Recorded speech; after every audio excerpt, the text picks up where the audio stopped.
This week's episode of I Was a Teenage Film Snob is not brought to you by all the films of 2024 that we didn't have time to watch.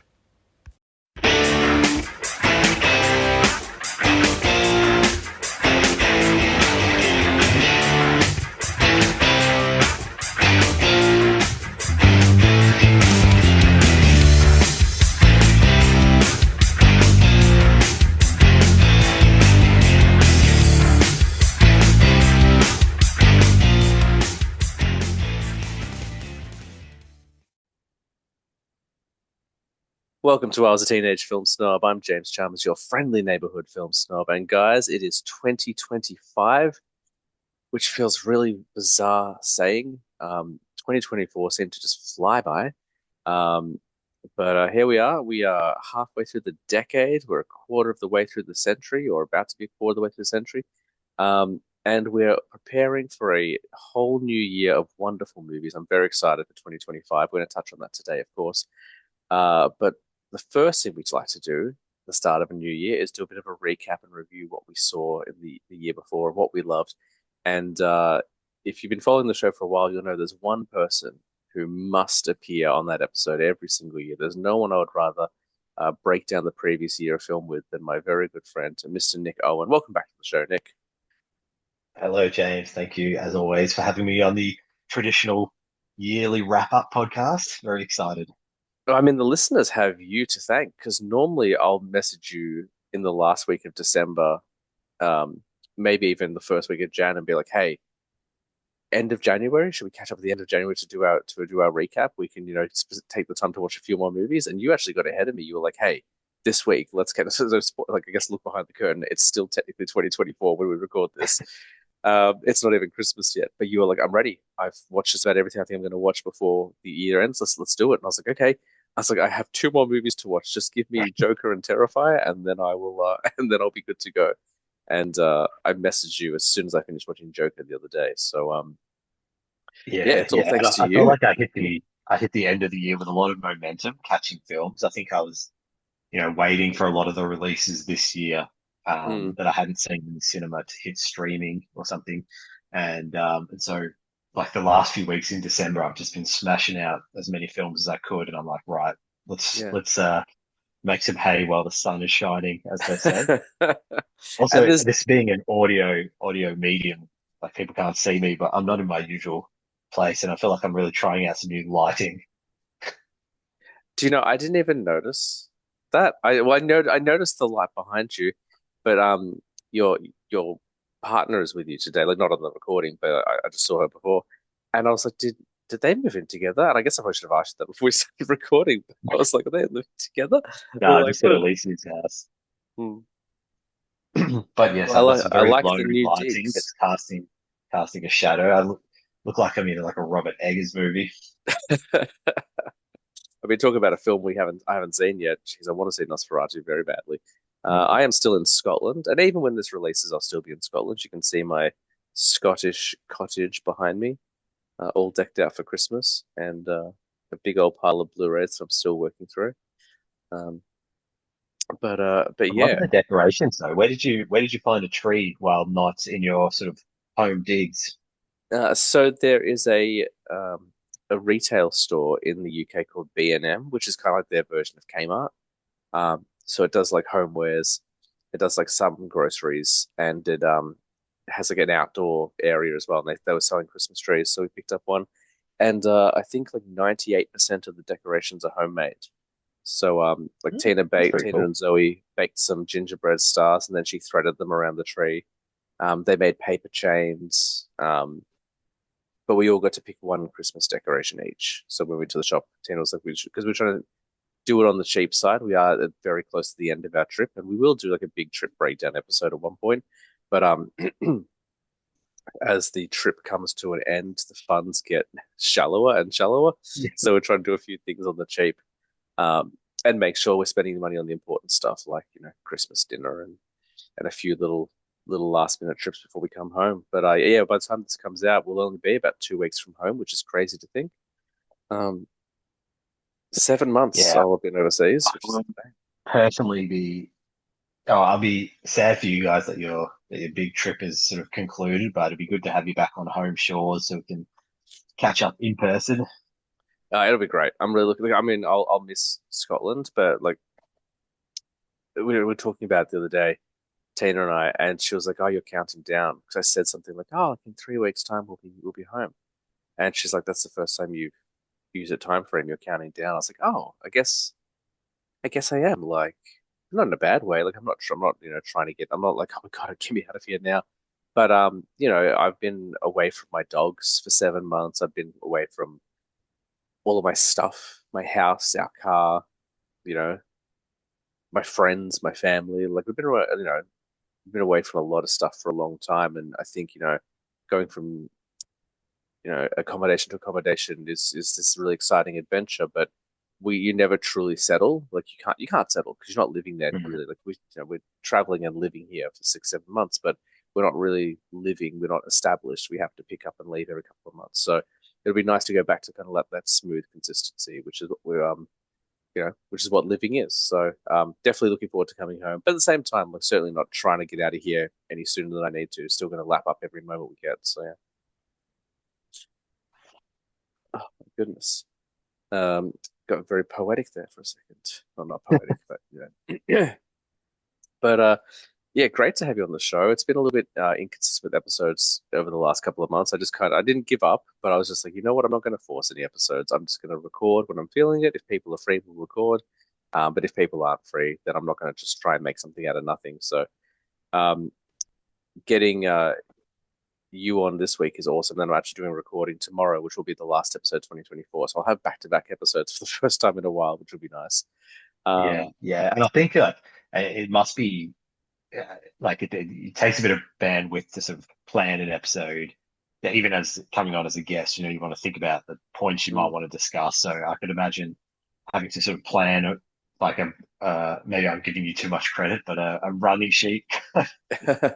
Um, but so and while you're traveling and working, it's a lot, James, and I think you've done a bloody good job to sort of keep it going while you've been over there. Yeah, the working definitely like that's what if I wasn't working, probably would have been so hard. But like working those nights presented its own unique challenges. But that's why I introduced the 90-second reviews. If people follow the Instagram, they'll notice that I've released a review pretty much every day for the last 3 months. I didn't know that like on Instagram when you can like do like a link to your stories on your homepage, whatever. Mm. I didn't know it capped out at 100, so I had like it's the other day I got the notification saying you can't add any more stories to this. You've exceeded the 100 limit. I was like, if I did 100 reviews already, wow, okay, cool. Um, and I've got them all recorded and scheduled up until January. So by the time this comes out, um, oh no, I'll still have plenty of content because I'm still watching stuff every single day. But yeah, that was kind of in lieu of doing the podcast. I was like, well, I want to put out some content. I want to talk about movies still, but that'll take some pressure off people. And 90 seconds is just perfect amount of time. It doesn't take Mm. up too much attention from the audience. It doesn't take up too much attention from me, but it keeps it going. So, but yeah, looking forward to getting back into the swing of things properly in 2025. And I imagine this is probably a conversation to have off air. But you and I'll be having a few conversations, I think, because the last time you were on the show after we recorded, you're like, "Hey, I've got some ideas." So I think when I get back, we'll probably start talking about some of those ideas and trying to bring them to fruition as well. Um, Yeah, I'd love to. because all I say is this is not a promise or a guarantee to the listeners, but Nick Owen wants to be more involved, and I would love Nick Owen to be more involved. So watch this space and we'll see what we can do. It could be a whole new arm of the business. I'll be like, welcome to we're teenage film snobs. It doesn't have quite the same ring to it. We might keep it the way it is. I was a teenage film snob, and so was Nick sometimes. We'll come up with it. uh, so 2024, huge year in movies, I feel. Like, I Hmm. think I read a comment recently which really bummed me out. Um, and this is what I experience this on a daily basis because I try to be so positive about films. The negativity everywhere, man. Like I saw someone recently, and they're like, "Has anyone even enjoyed movies this year?" I feel like 2024 has been a real like letdown in movies. And I was like, "Did you watch any movies this year?" Because I actually think it was a real banger of a year. Do you I, think I that's to do with the fact that I wouldn't say that we're moving away from that that trend of IP based storytelling because, to be honest, before we recorded today, I just was having a look at what were the highest grossing films, and maybe they're not part of like Marvel. Or I Mm. know Deadpool, and Wolverine was, but it's things like Inside Out, two, one or two. Do you think it's because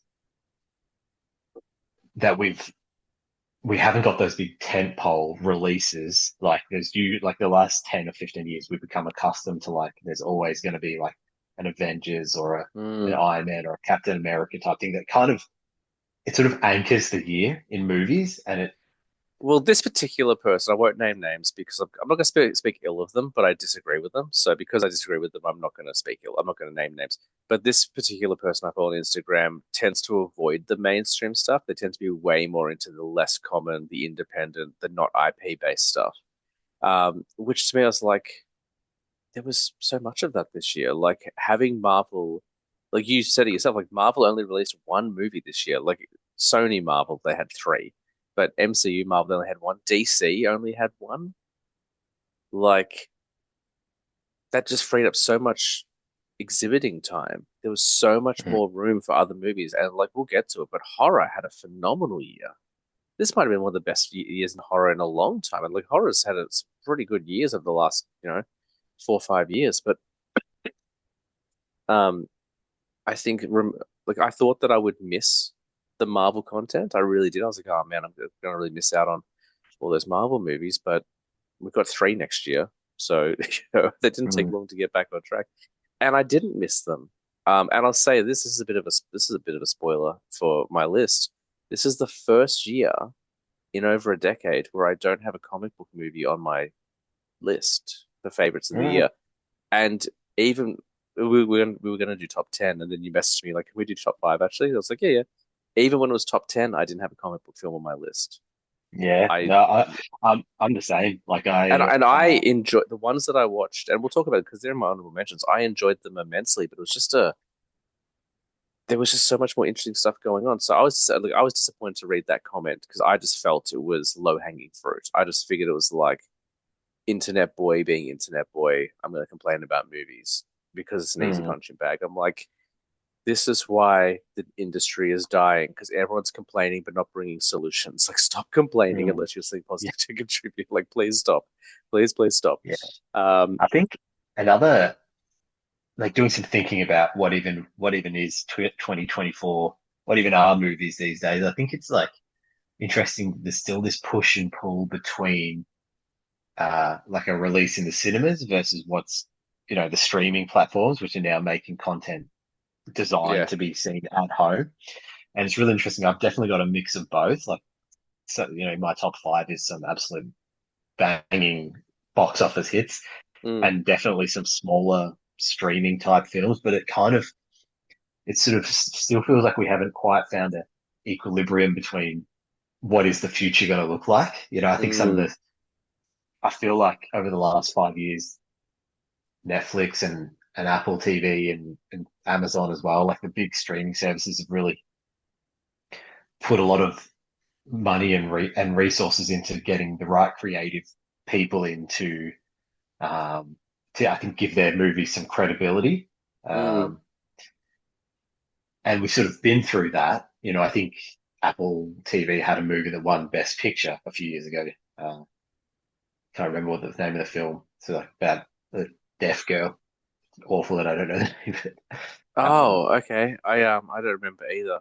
Um, I Yeah. kind of stopped watching the Oscars for a couple of years, and then last year or this year, last year when it's 2023, when Brendan Fraser and Michelle Yeoh and a few of the others won, I watched all the clips, and that got me excited about the Oscars again. And then this year, 2024, the year we're talking about today, I sat down and watched the Oscars for the first time in about half a decade, and I was really happy I did.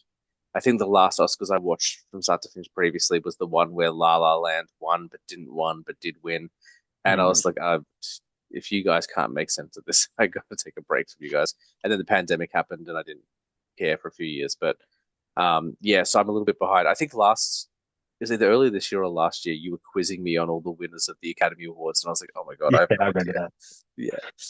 Um, Um, but yeah, so I just think it's interesting. It hasn't quite settled down yet as to what the way forward is going to be post this streaming service life we now live in. I thought it was interesting. yeah, it's well, it doesn't help that major retailers worldwide are stopping the production of physical media. Like that's not good. You know, that's not going to be good for Mm. because that's yeah.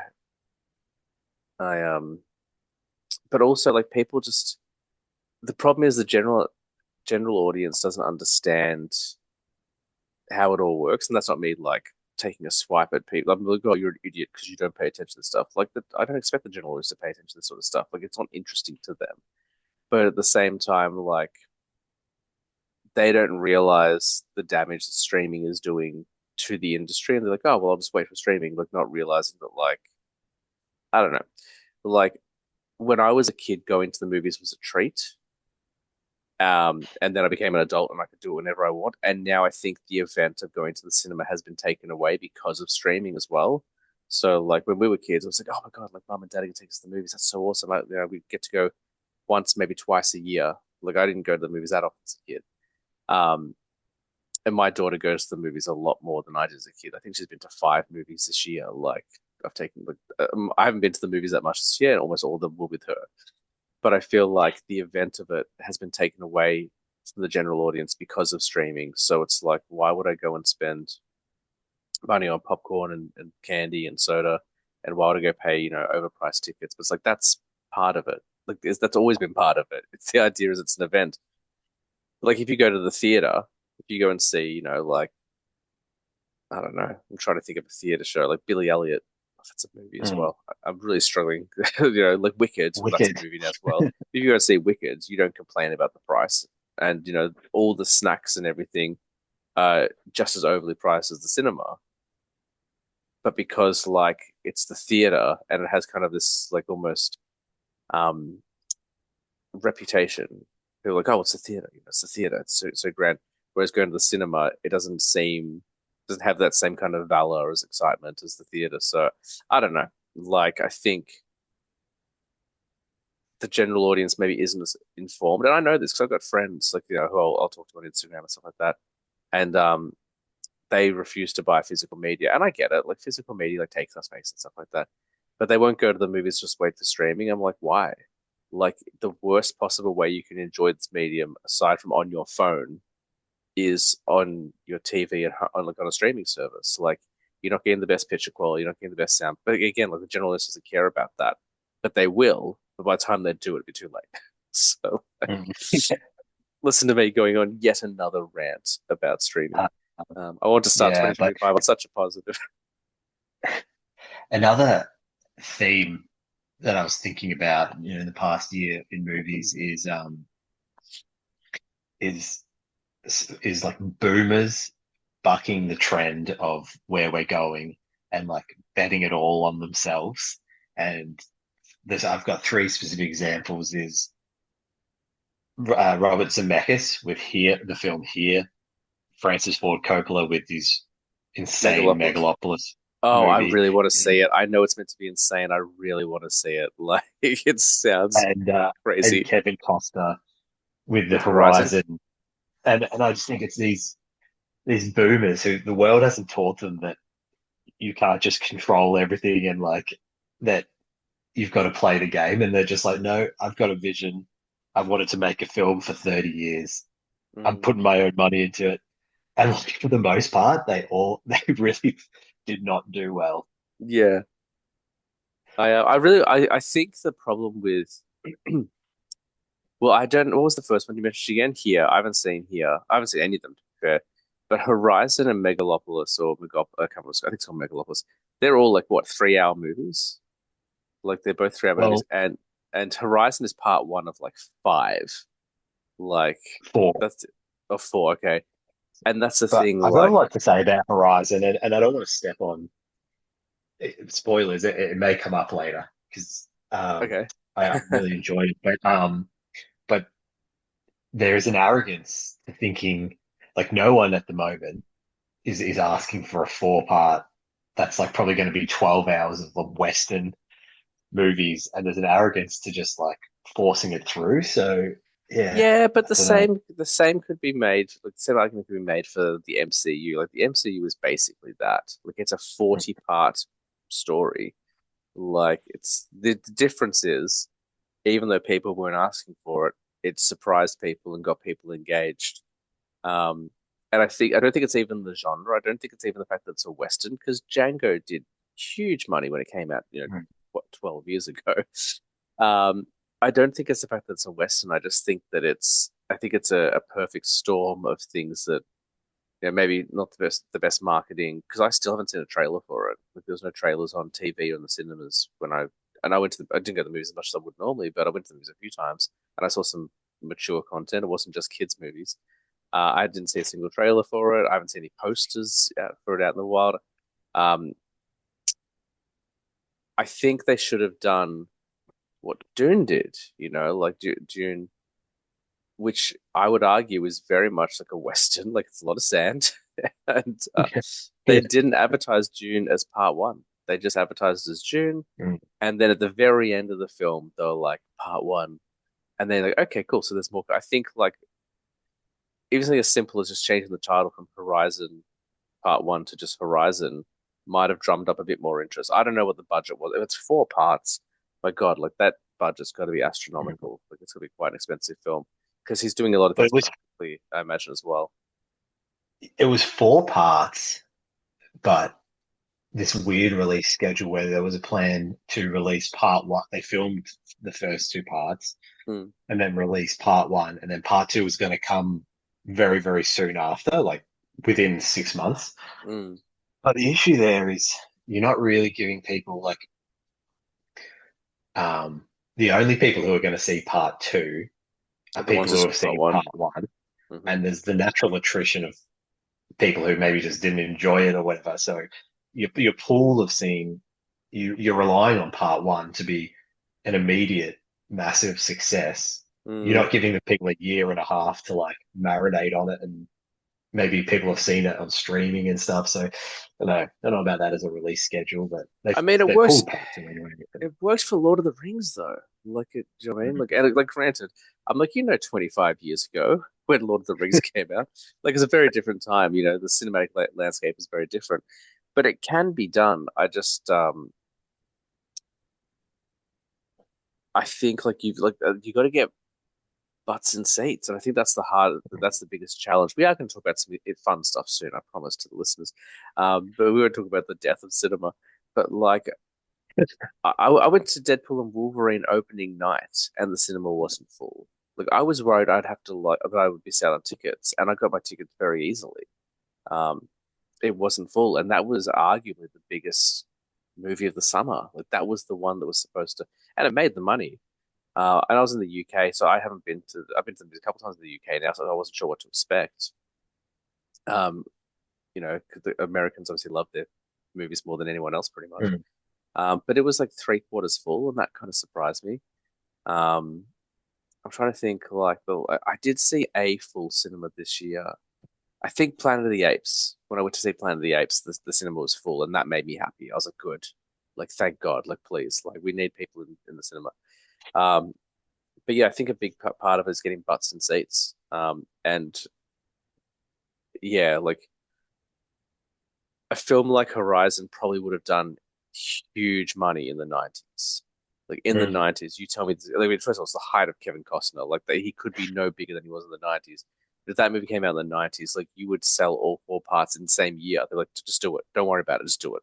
Like they Yeah, would have gone. But I think it's really about getting people into it, which comes back to the whole streaming argument. It's like people are happy to wait for streaming.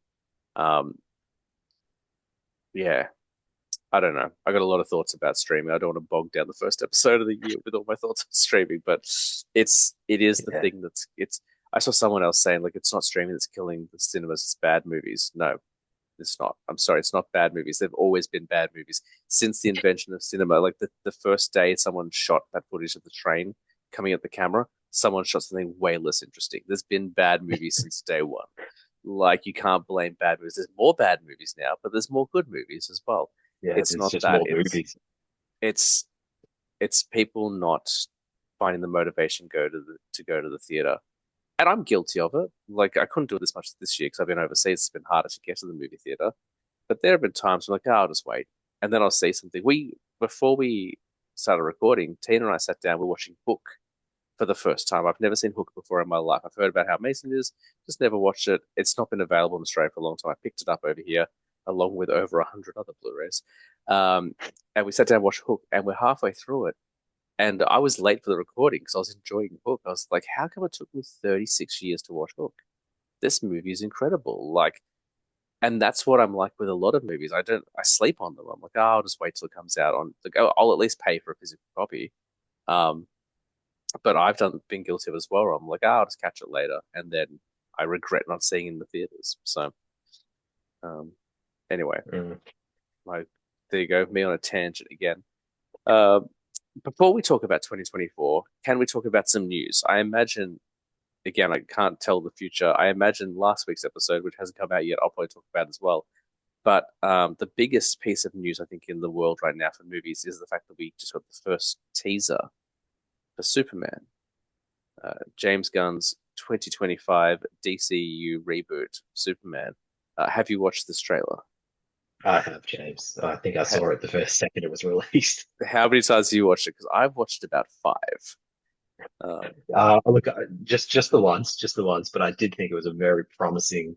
I'm like, I'm approaching with caution here because, mhm, like, I think we've talked about it for the last 10 years on your podcasts of various forms. mm, I was into the Snyder version of mhm. the DC universe. Yeah, it was flawed, and not all of them were great, but the core sort of movies of like Man of Steel, Batman vs Superman, Dawn of Justice, Ultimate Edition, I reckon is Such an a all-time long banger. title. Yeah, And the first Wonder Woman, sorry, film was really great too. So you know, I personally wasn't up there waiting for a reboot, but I do mm. think it looks really good. It looks fun, man, and it looks like right now, like I'm seeing a lot of negativity from the Snyder camp. Not Zack Snyder himself, obviously, but the Snyder Cut people who are like, just give us one more chance. It's like I understand. Like I'm a huge Zack Snyder fan. I've been a Zack Snyder fan since Dawn of the Dead came out in 2004. Like I love Zack Snyder's work. You'll hear nothing but love for his DC work as well, but it's over. You know, it was over and then it wasn't over because they did the director's cut in 2021. But even he said like he's not really wanting to go back and do anymore. Like I think he's made some comments to keep the fans excited, but like I think he's kind of done with it. And like his experience with that universe wasn't positive either. Like he suffered this horrible tragedy in his family, and he was treated like absolute garbage by the studio. Why would he want to come back? I think that's something that like a lot of the fans are ignoring. They're like, "Oh no, he'll come back if he just gets the chance." It's like I wouldn't want to. If someone in my family died and then I got fired by my company, I wouldn't be like, "Oh, I can't wait. Hopefully, I'll get a chance to work for that company again." I'd be like, "No." Like, and not only that, like someone in my family dies, I get fired, and the last piece of work I did for that company, you get someone else to do. They do a terrible job of it, but you put my name on it. Oh, what an invitation to come back. Like, and I think a lot of people are forgetting that. So, you know, like it's sad that it's over. It's sad that it kind of fizzled out the way that it did. I enjoyed everything they did for the last 10 years, but when they announced James Gunn was stepping in, I was like, this is a great choice. And again, like, regardless of how you feel about the Guardians movies, I know a lot of people, you know, again, the Snyder camp is very vocal about the Guardians films. I think they're great. I think they're a lot of fun. I Mm. think they're absolutely what the Marvel universe needed to keep it fresh and interesting. But even before that, the guy was doing interesting stuff. Like Super is one of the darkest, most grounded superhero vigilante films you'll ever see. Like it is a tough watch, but it's wonderful. And Slither's great. Like he knows what he's doing and he understands the characters and he's demonstrated that in Suicide Squad. He's demonstrated that in Peacemaker. And that trailer, like, I'm sorry, like if you look at that trailer and tell me you don't like that's not Superman to you, think maybe you missed the point of Superman. Like that's exactly Superman. Um, yeah, yeah, I don't. I can't wait. It was already a hotly anticipated film for me. Um, and it's the first Superman movie we're getting in over 10 years. It's taken 12 years to get another Superman movie. Like, I think people who have been negative about just be like, hey, at least we're getting one finally. It's been a minute since we've had a Superman film. How Yeah, was this and so hard to do? I just get the warm and fuzzies when you see that like B-roll footage of like the Daily Planet. You know, Hmm. it's just like, we're back, thank God. And like, obviously, there's a lot going on in there, and people, I think some people are a bit concerned about it being overcrowded. I think it's a very sensational teaser that when you watch the film, those huge moments, again, there should be very small parts of the story. I think we're going to see, because this is a Superman who's already been active for a while, it's not an origin story. We're not going to see Krypton blow up again. We might see a flashback, who knows? But I don't think they're doing origins again. Like we all know the Superman story now, so I think it's going to be very much like he's already been in action for a couple of years. Here's a bit of a greatest hits of what he's been doing since he landed on Earth, and like then we'll get into the main story of it. And I was already on board with Nicholas Hoult as Lex Luthor, but God, does he look menacing in that trailer? Doesn't he? Yeah, I thought that was great casting. Mm. Although I'll be honest, there's a gentleman in this chat I'm looking at who could be quite the Lex Luthor himself. Uh, Yeah. Although I don't think I've got the evil machinations of no, the quest for world domination. that's true. I've seen you angry, but I haven't seen you with hate in your heart. So You never seen me uh, at a football game then. that's true. I haven't. Not a big sports guy, me, but Yeah, movies are but my no, very sport. exciting trailer and can't wait. Is that a mid 2025 It release? is July 11th, I want to say. July. Um, Oh, feels like a long uh, time. Yeah. and it comes out, I think, 2 weeks before or 2 weeks after Fantastic Four, which we haven't seen a trailer for yet. But there's rumors the first teaser might drop before the end of the year. If I was Marvel, I'd be like, guys, was that Fantastic Four trailer? We need to push it out. Like they just dropped Yeah. Superman, and it broke all the records. Get that Fantastic Four, because it's the only Marvel property I think that can hold its own against Superman. Like Superman is the first superhero. Fantastic Four is Marvel's first family. Um, and I'm looking forward to the Marvel properties. Like I'm really looking forward to seeing this new Captain America. I'm looking forward to Thunderbolts. I think they're gonna be fun. But the one I'm really hanging out for in theaters is Mm. Fantastic Four. Although in March, Daredevil's back, baby. So I'm looking forward to that as well. Is that a new series? It's a continuation of the Netflix series. Oh, that's great. That's So great. I don't think it's like been officially confirmed, but a lot of people involved have come out saying that like yes, it is officially the MCU's Daredevil, but we're building on what was set up in the previous seasons on Netflix. And rumors are it goes harder than the first three seasons. Like they're like, don't worry about the tone, don't worry about the violence. It's still there. Um, Because that show was dark at times. oh my god, and just brilliant. The only person who's not coming back at this stage is Elektra. We've got Punisher back. Um, we've got Foggy and Karen back. We've got Wilson back. We've got Bullseye back. The only one not confirmed is Elektra. Yeah. So Okay. there's a lot of villains coming back. So I don't know if we need Elektra in the first season back, but I would. I really liked her portrayal as Elektra. I'd like to see her come back. Mm. Um, Yeah. Yeah. Elodie Yeah. What a Young, crazy she's time that was, yeah, wasn't it? Like just that expansion of Marvel characters into Netflix. Like I really liked Jessica Jones and Luke Cage as well. well, apparently there's rumors that they might be coming back as well. So, Oh, cool, cool. um, They can leave yeah, old mate. What's his name? Iron Legend of the Fist. Fist. Iron Fist. Yeah, they can leave him where he is. I I feel like because the Marvel Television was a whole separate division. Like Feige's name was on, but I don't think he had too much to do with it. He was focused on cinema. Like I feel there's a way to redeem Finn Jones. I didn't think he was terrible in it. Like I think there were a lot of issues. I think it was Yeah. very much it felt like a very rushed production. They're like, we need to finish up our defenders lineup so we can get this defender show out. Because the rumor was, or not even rumor, I think it was confirmed, like Finn Jones was cast 2 weeks before he was due to start shooting. And like, all right, you got 2 weeks to learn as many martial arts as you can. Like that's what it was. It's like, well, of course the fights look bad. Like you cast him last minute. Just, you know, hold your horses. Yeah, it's anyway, I'm looking forward to all the Marvel stuff. But Daredevil, yeah, that's TV. Obviously, I'm really looking forward to Daredevil. Marvel have had a really good string of TV shows lately. I really liked Agatha All Along as well. That was really fun. So I'm looking forward to, you know, the Devil of Hell's Kitchen returning. Oh, pardon me. I can't contain this excitement. It's coming out in yawns. So how do you want to do this? We should start talking about some actual movies. Do we want to hit our Okay. list first? Do you want to talk about some stuff you watched that wasn't from this year? Do you want to talk about stuff that disappointed you? I know you said you had a couple of things that didn't quite hit the mark. Where do you want to Let's start? do And I'll, let's do our top five of the year on it. cool. Like, well, let's be positive, and I've got a Yeah, bunch of honorable mentions we can I have kind of maybe run so through many at the honorable end. mentions.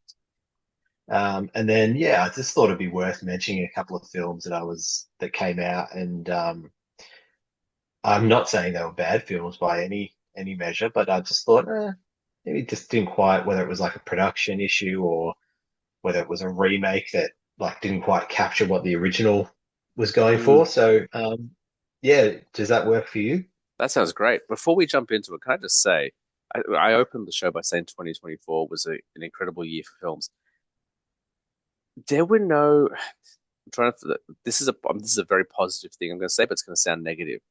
There were no standouts for me this year. There's not one film I'm like, that's definitely my favorite film. Mhm. I thought the quality of movies this year was so consistent that on any day of the week, my top five or top 10 could change and be completely different, and I would be perfectly happy with it. I watched so many films that I really, really enjoyed this year. Um, there were some things I was hesitant about that I thought might let me down, and in fact exceeded my expectations, or at the very least met my expectations. There were films that previous installments maybe haven't hit the mark for me, and then new entries have really kind of elevated the franchise for me. It's been a really wonderful. It feels like it's been a very consistent year, which is a weird Mhm. compliment to give, but I had a really hard time narrowing it down to 10. And then when you asked me to cut it in half, I was like, well, I'm just going to choose the first five, top five I've listed. I'm not going to try and figure this out, but I've got like 20 honorable mentions. So I watched 61 or 63 brand new movies released in 2024, which might be a record for me as well. I watched so much new content, and was That is just, very yeah. impressive. There were a I few I think I, missed, unfortunately. The stuff that hasn't come out yet. The Substance I haven't seen. Anora I haven't seen. Oddity I haven't seen. Um, the last two Sony Marvel films, are Craven and Venom. I don't think they were going to make my top five anyway, but I would have liked to have seen them. So there are a few things I haven't seen yet, but I tried to watch as much as humanly possible. yeah, I'm much the same with me, mate. I reckon I could have shuffled my what will be my top three in any particular order. In fact, I did. Hmm. Um, and then kind of settled on. I always go back to that method of thinking of that is just like if I was gonna put a movie on today, which one would I want to rewatch first? And Hmm. that's what I put as my first. But yeah, I there was a few I missed. I also really wanted to get to Smile too, which I didn't. Yes, I want to see that as well. I would have loved to have seen Trap, the new M. Night Oh, Shyamalan movie. I did see that one. It's a Yeah, weird movie. It's a yeah, weird movie. I liked and it, but it's weird. I also missed Megalopolis, which I did just want to see for the spectacle. And yeah, I can't imagine Francis Ford Coppola's got many more films left in him. And as we Mm. talked about before, this was his big bet on himself. So I just thought it would have been interesting, but I think I'd like to wait for that one to come streaming. Well, when it comes out on physical, you can come over to Film Snob HQ and we'll crank it. Yeah. Um, I still haven't watched The Following. I think the last time we spoke, I mentioned I got a copy of The Following, the Chris Nolan film. I've deliberately held it so we can watch it with Maddie when I get back to Australia. So, Yeah. because it was the one film on Nolan's list that none of us had seen when we did our Nolan episode. Um, Yeah, alrighty, it's let's hard to find that one, isn't yeah, it's not available in Australia, but I've got it, so we'll definitely check it out. It's short. It's like 100 and that's like an hour and 10 minutes or something. It's a very short film. So, um, hit me with number five. What do you got? it? Okay, my number five was The Fall Guy, starring Ryan What a great Gosling, movie. Emily Blunt, directed by David Leitch. This was just simply a great time at the Hmm. cinema. I think Alicia and I went and saw it on a date night at the new um, they've redone Pentridge, the old Pentridge prison site as like an entertainment precinct. So they put Oh in wow. cinemas there. It's really nice. But yeah, we went and saw this, and it was just like such a great time. It was the exact film I've been yearning for these Mm. last few years as I have my crusade against this pure IP storytelling. It was just like an action Which comedy is funny because it's blockbuster. it's based on an existing IP, which is Oh, yeah, is it? yeah. Well, there you go. I bet you all of mine are. But anyway, It's based on a TV show called The Fall Guy. is it really? Yeah, it ends with a cameo of the original actor from The Fall Guy. Oh, well, there you go. Um, I don't recognize that TV show. Don't let me undercut your excitement. It's a fun movie. Like I watched it. It was one of the first films I watched when I bought my Blu-ray player over here, and I was like, "Man, this is such a Nick Owen film. If he didn't love this movie, I'll be shocked." And I had No, such a blast with it as well. it was so fun. And it was cool too. They obviously shot it in Australia, in and Mm, around Sydney. Really funny cameos. yeah, Aaron Taylor Johnson continues his just like hilarious run of cameos. In he's fact, fantastic.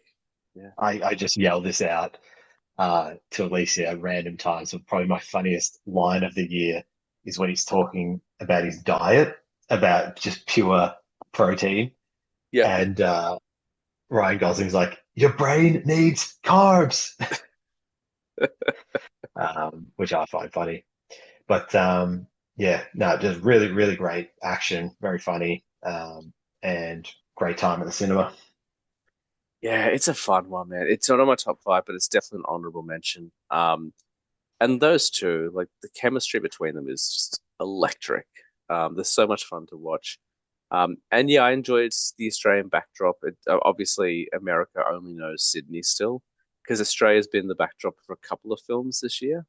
We also had Anyone But You in January, which was an American release for 2023, but it came out straight 2024. And that was set in Sydney as well. And Furiosa, even though it's set in a wasteland, is very Australian.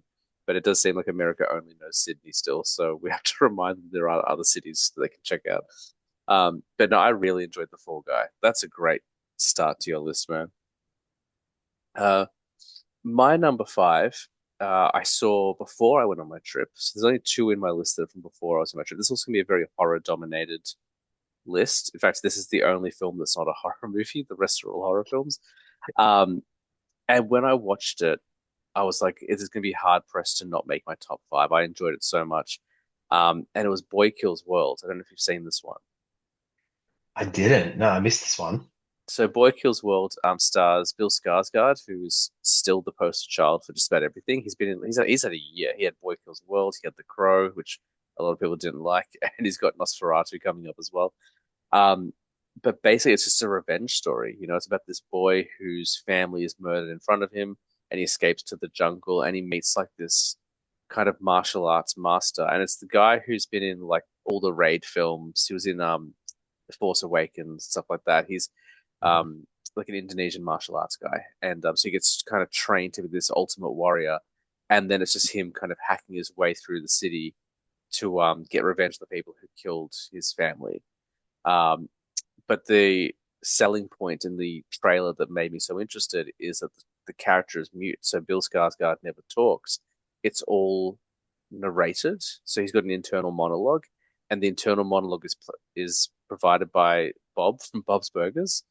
So like you got this really serious, like or meant to be serious, gritty revenge film that is undercut by the fact that this guy sounds like Bob from Bob's Burgers. It's got Charlotte Copley in it. It's got Jessica Roth, who was in the Happy Death Day films. It's got Famke Janssen, who was Jean Grey in the X-Men films. It's a blast, man. It's so much fun. Like it's super violent and gory.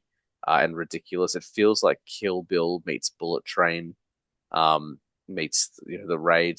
It's a really fun action film. I really dug it. Um, and I just enjoyed how much it enjoyed being the ridiculous thing that it is. Like it's absolutely carefree. It knows what it is and leans into it hard, and it's a great time of the movie. So um, yeah, I thought it might be higher, but I saw a couple other films in the second half of the year that just pushed it down a little bit. But Boy Kills World is so much fun. No, I missed that one, mate, but I'm very keen to check it out. It sounds like I like those films that it doesn't sound like it's trying too hard. Like it knows what Mm, it is and it does it yeah, very well. yeah, absolutely. It's very stylized. And you can tell Kill Bill is a huge influence because there's at one point there's a character who literally wears a yellow bicycle helmet half the time, and she's an assassin. I'm like, I know what you're doing, and I love that you're doing it. Uh, Um, nice one, I man. thought What's it's number currently on four? Netflix, by the way. Oh, great. I bought it over here, but I Hmm. will gladly watch. What was that Michael Scott quote? I will gladly pay you tomorrow for a sandwich today. Uh, I will gladly pay you tomorrow for a hamburger today or something Hamburger like that. today. That's what it is. Yeah. Yeah. Um, All right. My number four film of the year was Hitman, starring Glenn yes. Powell, directed by Richard Linklater, and also written by the two of them as well, We talked which about I this only flick the last time saw. we were on. We were fawning over Glenn Powell actually the last time. Yeah, I know. Uh, Annoyingly handsome and talented Glenn Powell. how dare I he? had a really fun time watching this. This was a Netflix only film. I Hmm. mean, if it did have a theatrical run, wasn't aware of it. I sort of only became aware of it as it launched on Netflix. But basically, um, Glenn Powell plays a teacher who doubles as a pretend hitman for the police to sort of set up criminals who are looking to hire a hitman. They then arrest them. And one of his jobs, he is sort of pretend hired by this girl who he falls for, and sort of gets drawn into an actual sort of situation. I just thought it was really clever, really funny, but also serious in the right parts as well, and really well Mm, acted. Like it probably was way better than a small movie like this had any right to be. absolutely. Yeah. Um, yeah, don't know if I've got much more to say about it. I Really, really really. enjoyed it. And the one thing I feel like the one thing that kind of deterred me from watching it as long as it did was the romance angle. I felt like it looked like it was going to be very hokey, but I actually really liked the love story in it. I felt like again, like they were very self-aware. They knew what they were doing, and so it never felt cheesy or ridiculous. It felt like it matched the tone of the film and it belonged there. Um, and I think the other cast was incredible. They did a lot with a little for that film because it's a pretty Mm. small movie. Um, and yeah, just how dare he be so talented? Yeah, no. Nice one, man. Yeah, we talked about that one a little bit last time we were on, so I don't have too much to add. But that's also on my honorable mentions. I really enjoyed Hitman. Um, so my number four is also a film I saw in the first half of the year. It's the last movie from the first half of the year, and it was a little independent horror flick that was actually shot in Melbourne. So I just talked about how they don't shoot in Melbourne, in other parts of Australia, but it was in a studio, so you never saw Melbourne.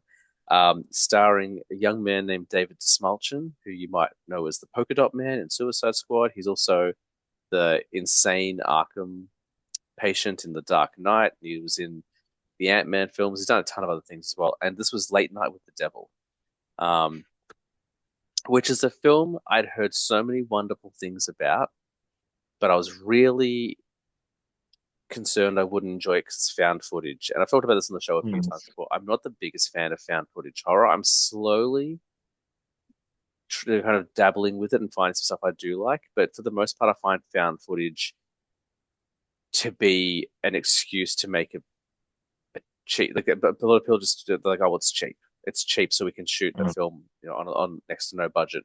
And because that's often quite uninteresting and quite boring in places.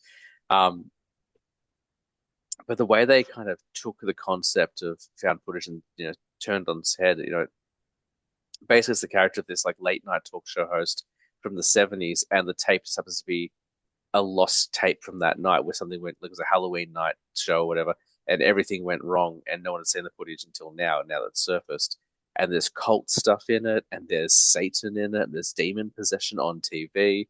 Um, and it's got a really like great balance of humor and scares. The third act, not even the third act, the end of the third act goes right off the rails, like kind of the same way Hereditary did. It didn't do the same thing Hereditary did, but if you've seen Hereditary, like it's a Mm. very bleak, serious film for like 2 hours, and then the last 15 minutes, you're like, what happened?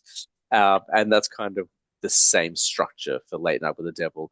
It knows what it is. It's doing the thing that's been doing the whole time. But then when the climax hits, you're like, where did this come from? What are you doing? But in the most satisfying way. I actually managed to catch it in theaters, so I was really happy with that. But yeah, I loved Late Night with the Devil. I thought it was a refreshing take on the genre, and it made me excited to try more found footage stuff. But this one's special, and also it proves that David Dastmalchian can be and should be a leading man. He's been wonderful in his character roles for a long time, but this guy's been on our screens for almost 20 years now. Like, give him more leading parts. He can clearly carry a film. I really loved it. It was great. Yeah, this was another one on my list I didn't get to. I think it's really good to hear your review of it because I think it was one of those ones where I'd always have something to prioritize on top of it. Mm. Don't know if I'd heard enough good things to say, all right, I've got some time, I'll catch that now. But that's the way you've described it is definitely bumping it up to the top of my list because yeah, I've had it on my to watch list for a little while now. I also didn't realize it was filmed in our fair city. Yeah, it was filmed in like the Dockland Studios, I think. Um, Hmm. But I would say, look, I would say manage your expectations. So I've got a friend at work who messaged me after she watched. She's like, "Hey, have you seen this?" I was like, "Yeah, I loved it. Why?" And she's like, "Oh, I didn't love it." And I was like, "Oh, tell me why you didn't love it." And I don't think they realize again, like it's not something that general audiences would know. Like she's not a film, like a big film person like I am. She didn't know that it was a low budget film, so some of the effects that look a bit cheesy and look a little bit like they didn't have enough money because it was made cheaper and didn't have enough money. Like it's designed, like they did the best with what they had. Um, but some of the stuff they achieved, like again, that's in the third act when they start doing really insane things, like the things they're trying to do. You could, if you had a larger budget, would probably look a lot more convincing. But up until that point, the stuff they do, oh my God, I can't believe half the stuff they did on the budget they had. So, but yeah, it's a good one. I liked it.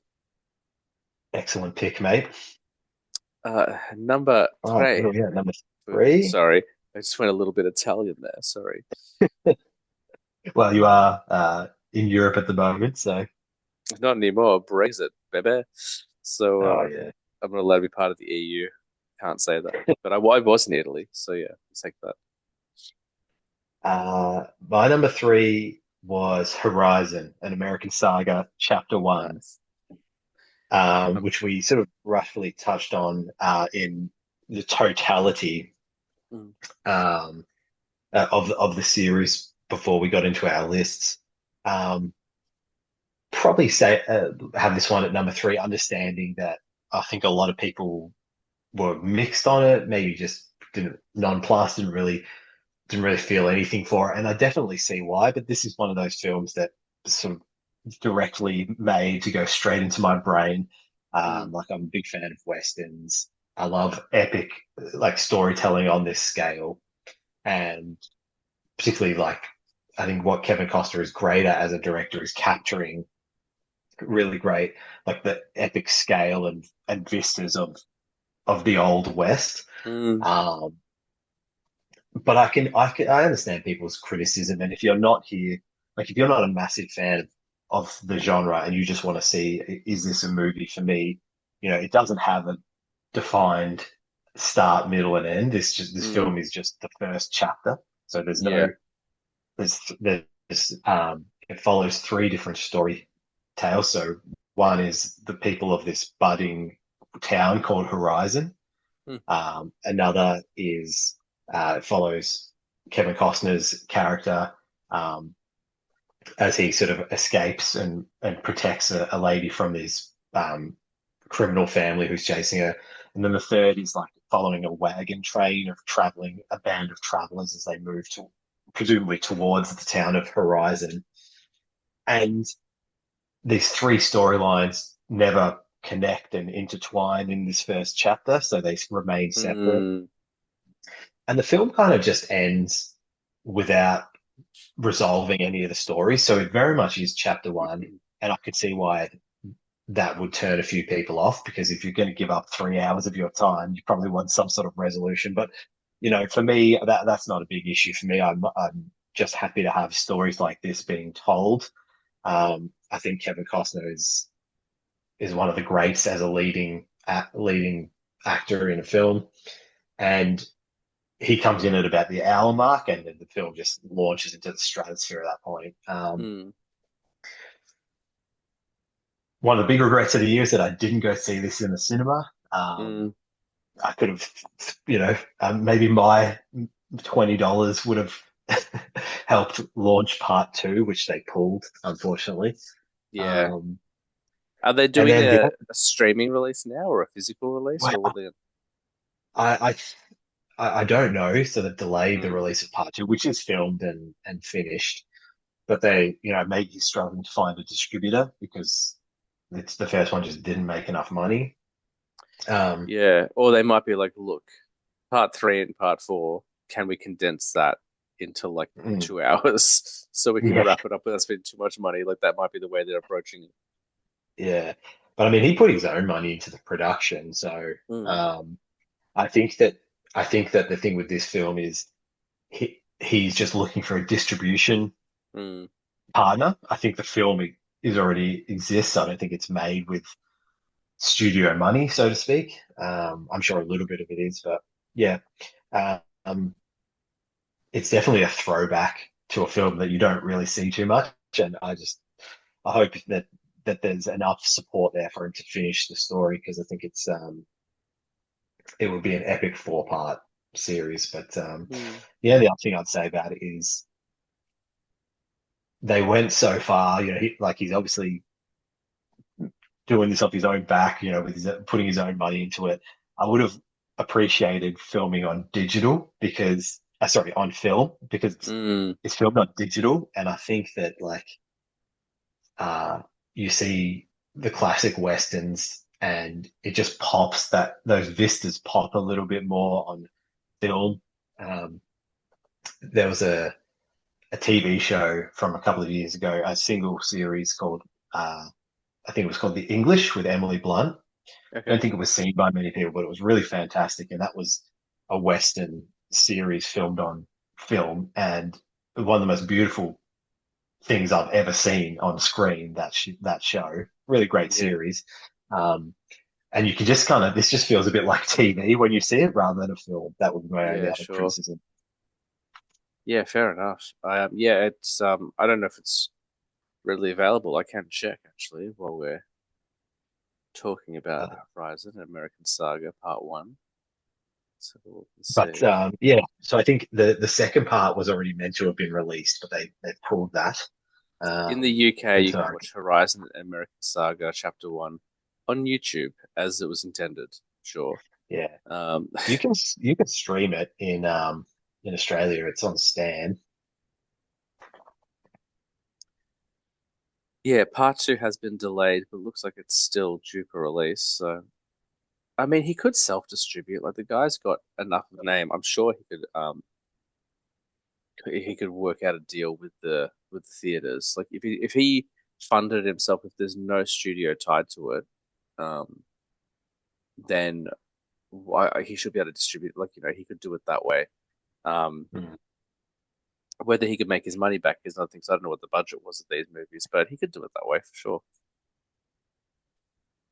But the cast is definitely assembled a good enough cast to sell these movies. Obviously, he's in it. Sienna Miller, Abby Lee, Sam Worthington, Luke Luke Wilson is also in it, which was funny. Good to see Luke Wilson. Yeah, it's a huge cast. It's incredible. Who made this? Who made this movie?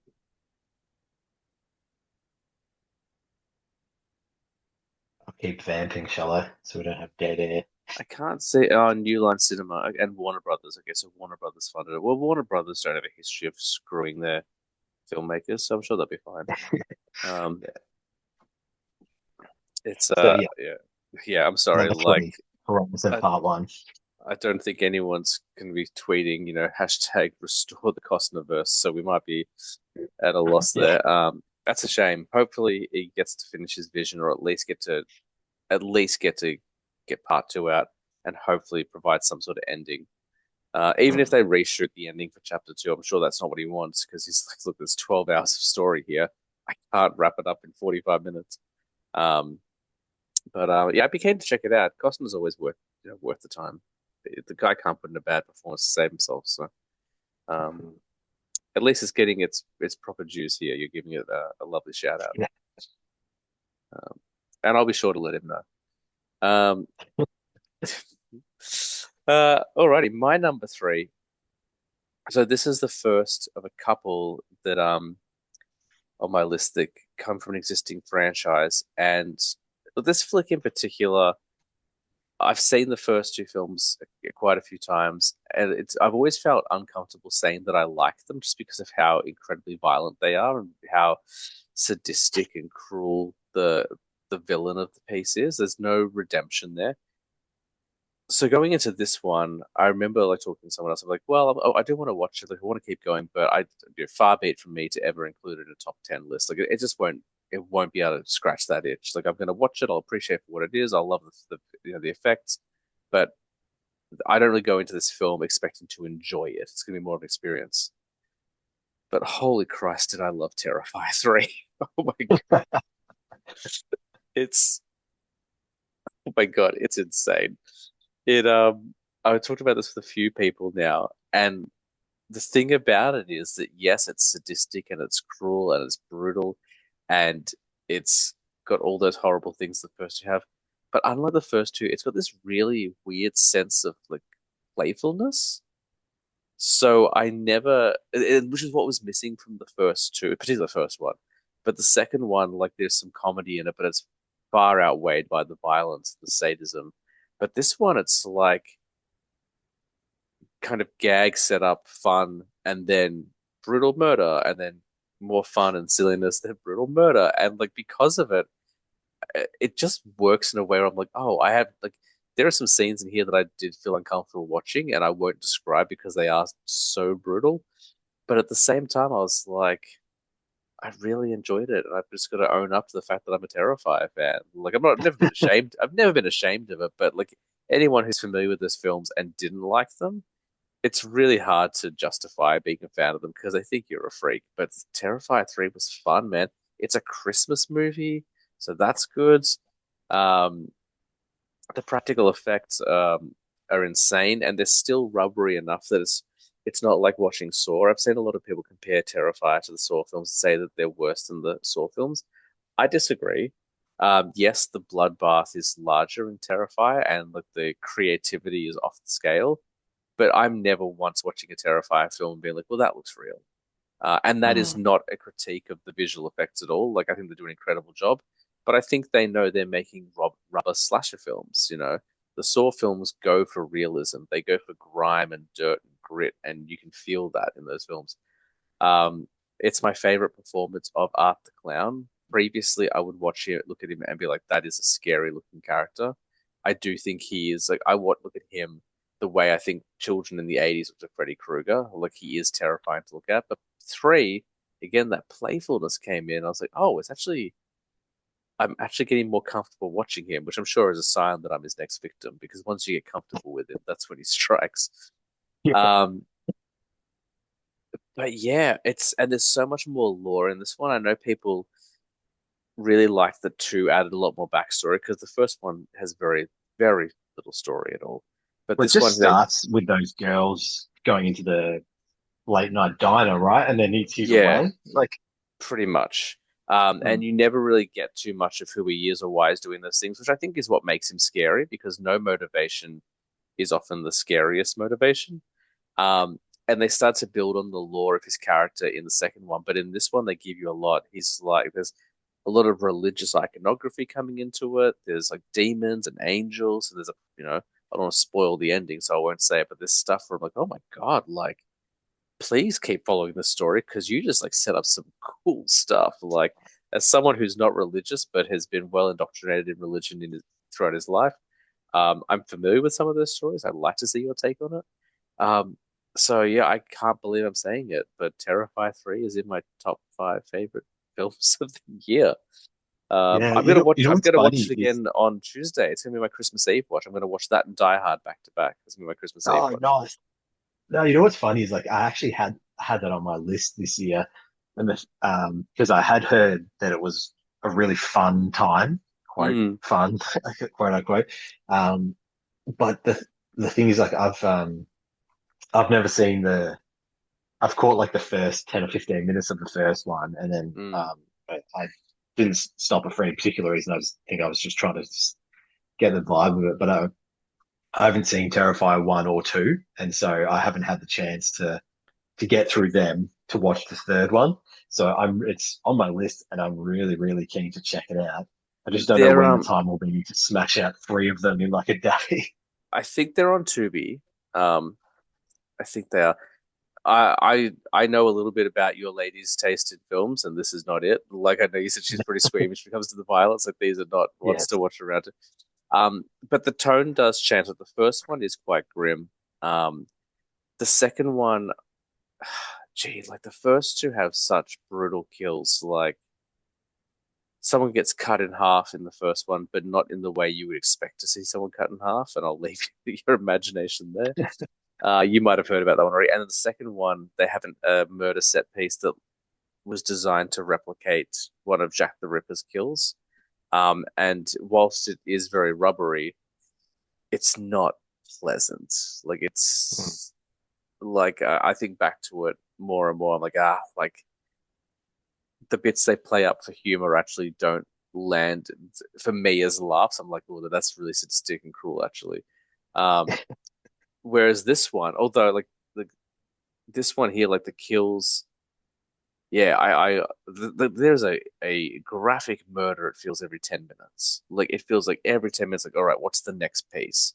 Um, there's only one scene in the entire film that I did feel really uncomfortable watching, and I had to keep looking over my shoulder to make sure no one was coming into the room, just because I was like, this is a hard scene to justify. Like, there's no justifying this scene. It's pretty insane. Um, I mean, I can explain what's going on and why it's happening, but I don't think any rational human being would be like, okay, but why isn't it a movie?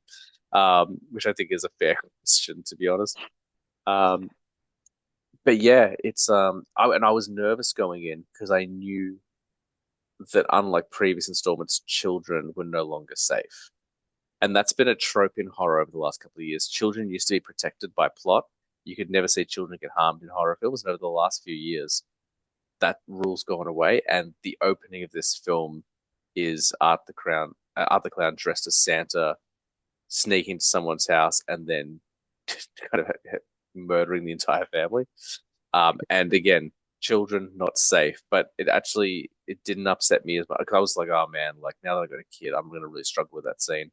Um, but again, because of the way it's shot, because of the prosthetics being what they are, I was okay with it. And they still, I don't think you can say they shot it tastefully, considering some of the stuff you see later in the film. But considering how insane they could have gone with it, I think they kind of held onto the reins and saved their craziness for later in the movie, which I think was the right choice. Um, but yeah, it's wild, man. Like I couldn't believe how much I was enjoying it.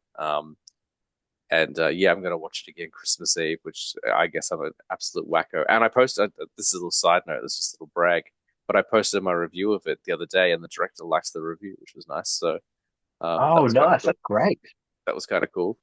So yeah, You should get and the I was director on the podcast. and I was honest in my review. I said, like previously I've struggled to admit that I'm a Terrifier fan, but he still liked it. So I guess like he either didn't watch the review or he's like, he's honest. Um, and I do like the other two films, but enjoy is a strong word. Like I do, I'm very aware then, there's a lot of cruelty in those first two films. Not that this one's not containing cruelty, but I don't know. It was more enjoyable than the previous two. Yeah. Mm. Yeah, Terrifier 3. Who'd have thunk? Well, do we find ourselves at the magical number? Yeah, who does he work for, number two? I just rewatched Who's that number recently, two? actually. Just sorry to Oh, derail you, but they just released International Man of Mystery on 4K, which is a film that I never need to have on 4K, but it's the only way to get it on physical over here. So I bought it. Came like a gorgeous slipcase, and we watched it the first night that we had it, and we had a blast with it. That flick yeah. holds up insanely well. Did you think of me when that scene happens? Oh, 100%. I thought of you the entire time I watched it. I felt like All I was right. cheating on my wife. That's how much I was thinking about you. Um, Okay.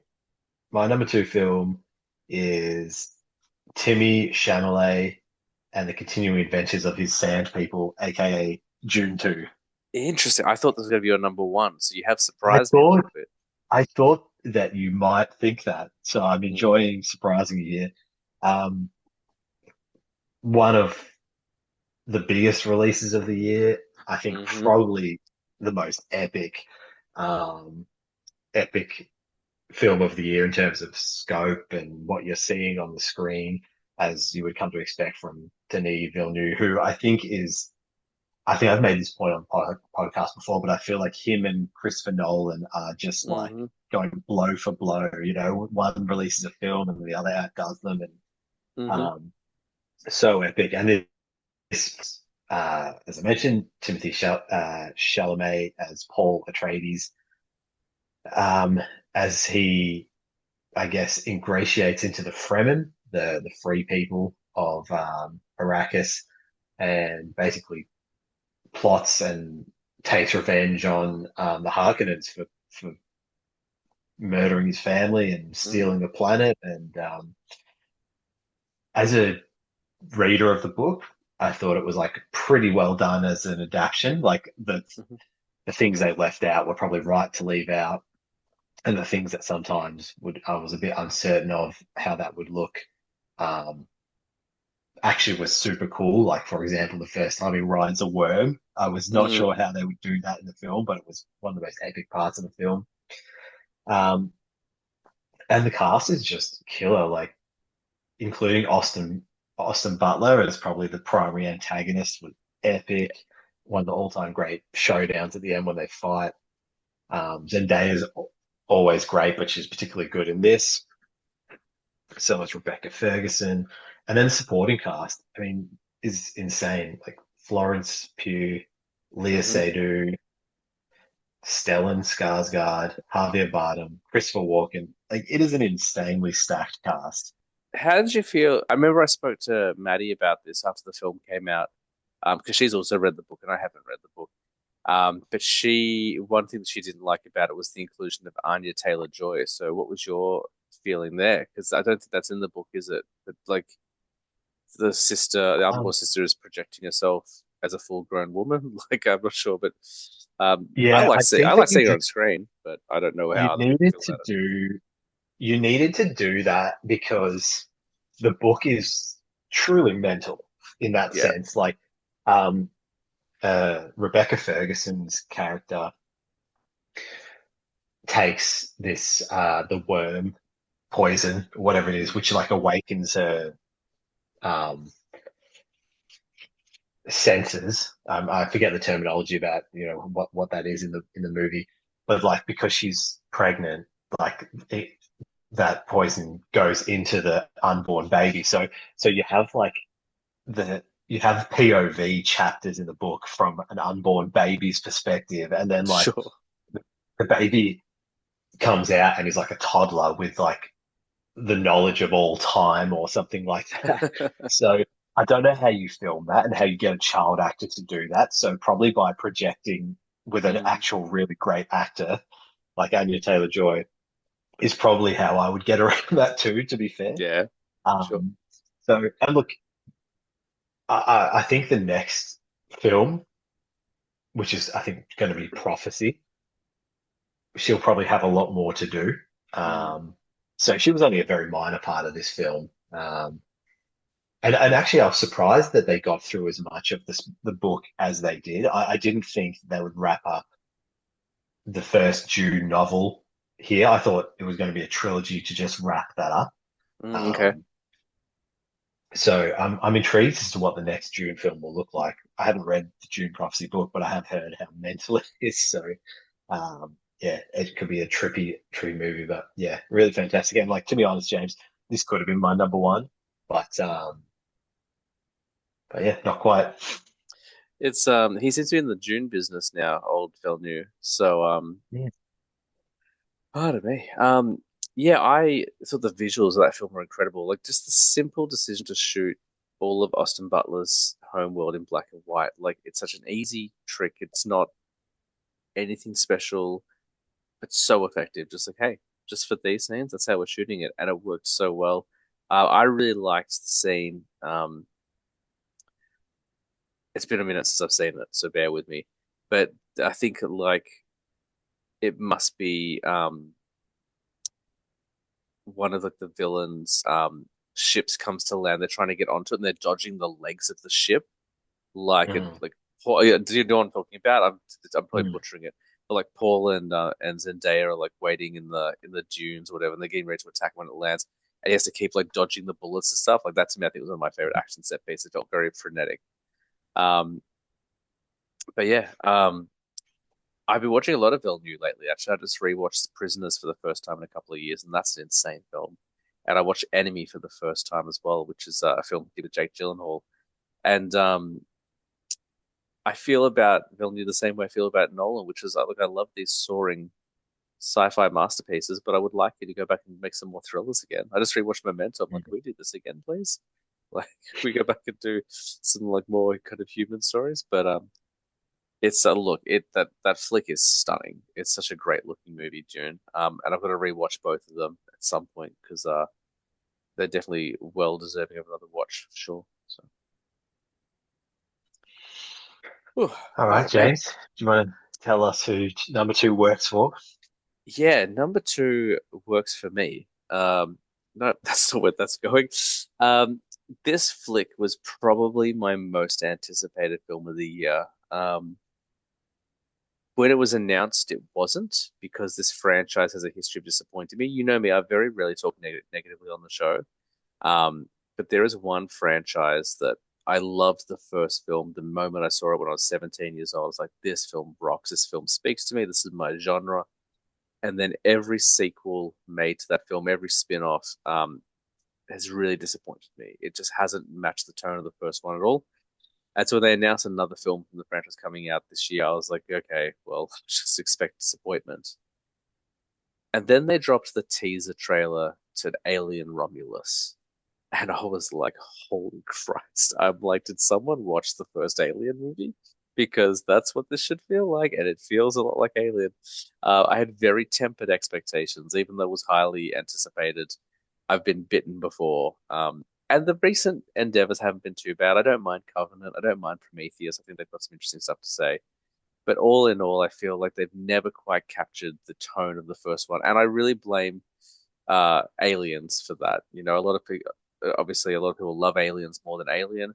I don't. I don't like what that film did to the franchise. Although having watched Romulus now and Romulus sets up Aliens, I have a new appreciation for Aliens. But I want that haunted house in space tone. I want that things go bump in the dark, that kind of thing. And Romulus gave that to me tenfold. Like, yes, it's got fan service in it, and I know people didn't like you know, when the guy was playing a video game and said "Game over, man." I know people didn't like that. I know people didn't like some of the other stuff, "Get away from her, you bitch" and stuff like that. But I don't care Mm, because this movie felt like an alien film. The xenomorphs was scary again. We saw things we've never seen before, like the acid melting away someone's body. Like we got to spoilers for Alien if you haven't seen it. It just hit every mark for me, and then just when you think the film is over, in the third act, the true like thing they're building to, which pro- I didn't even anticipate. Have you seen it? no, probably Okay, one of the I'm most not horrifying things I've ever seen. Yeah, I have. I have. I know okay. exactly what you're about to say. Okay. That's the thing. I didn't even know we were going there. Even though they've been setting up the entire time, I didn't realize we were going to go there. 'Cause I'm like, well, clearly Xenomorph will be the final boss, but no, there's something else. And that I'm like, oh my God, like that's you guys are honoring Prometheus here. Like you're Mm. finding a way to tie this back into Prometheus. You're tying it into all the other films, and you're executing it perfectly.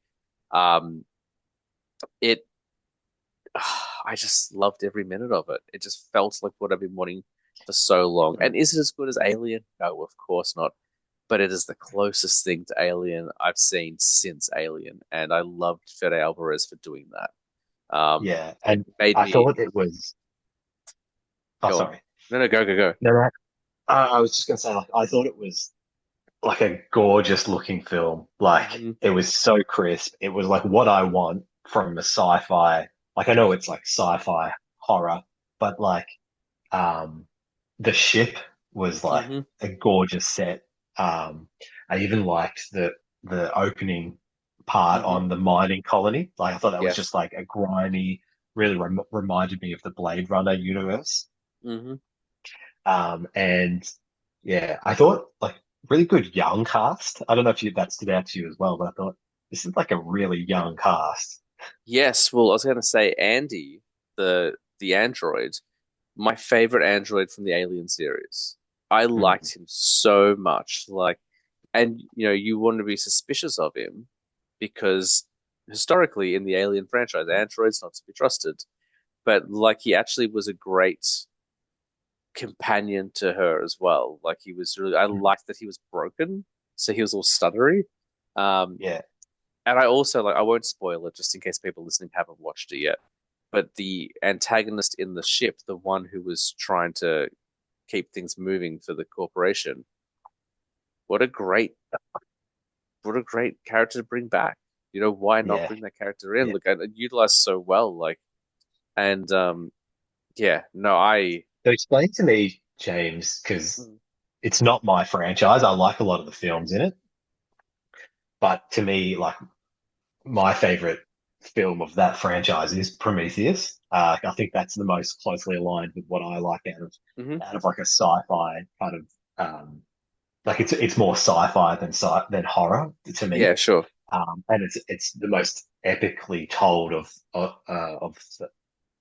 these of the franchise. So where does this sit in the canon in terms of It takes where place does it slot between in? it takes place between Alien and Aliens.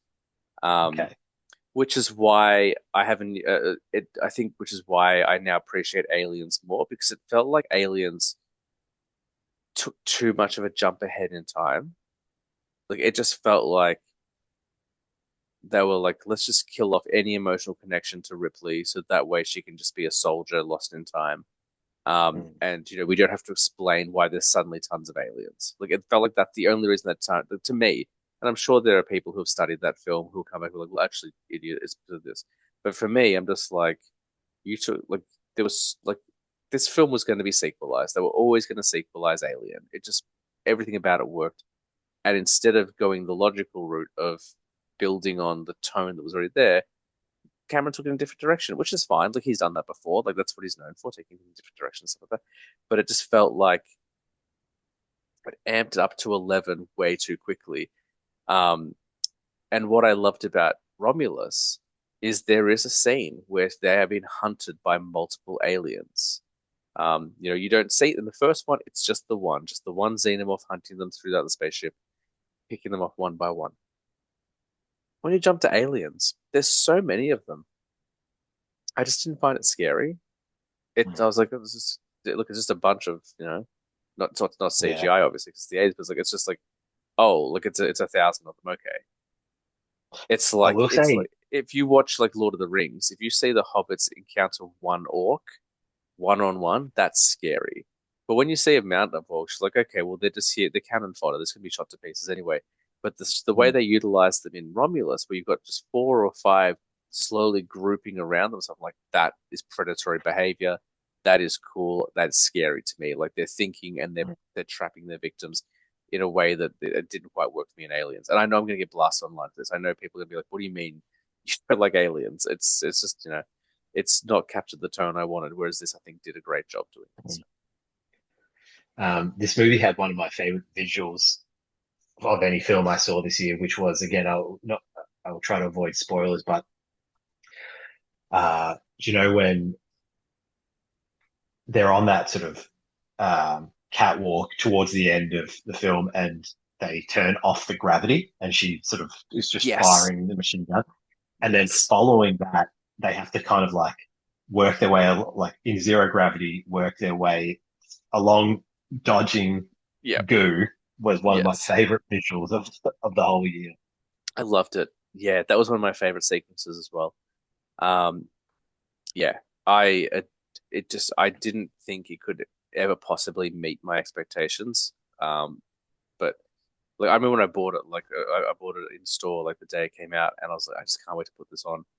And I was giddy the moment it starts. Just like, oh my God, this is already. It feels like what I've been waiting for. Um, yeah, to me, it's the true Alien sequel. Which again, I'm sure is going to upset a lot of people, but I just loved it so much. And apparently he's been greenlit to do another one. So, you know, more please. I guess is what Yeah, I'm no, saying. that was a great time. That was hovering just outside of my top five. Mhm. Fair enough. Which brings us to your favorite movie of the year. Number So, one, I know they're interchangeable. We talked about it being a consistent year, but so yeah, James, I'm just keen. I always like to ask this: is like, do you have any thoughts on a direction I may be leaning in here? I personally don't think you will guess what my number one film of the year was, but I'm just curious. It's like you don't have to say it, but do you have any ideas? give me a second. Let me have a look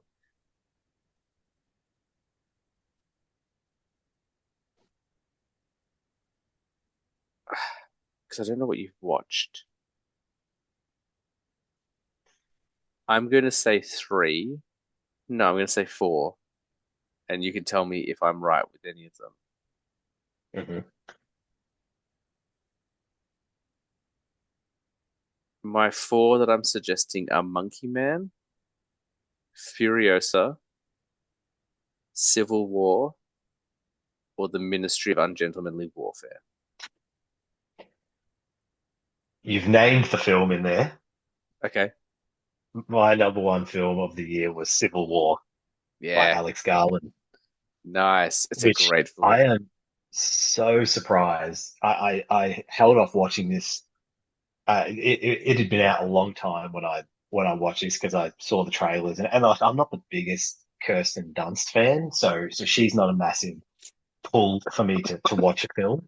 Hmm. But I started to hear the buzz and that it's worth checking out, and I do like pretty much every Alex Garland film I've seen, maybe with the exception of Men. Didn't really get that much out of that film.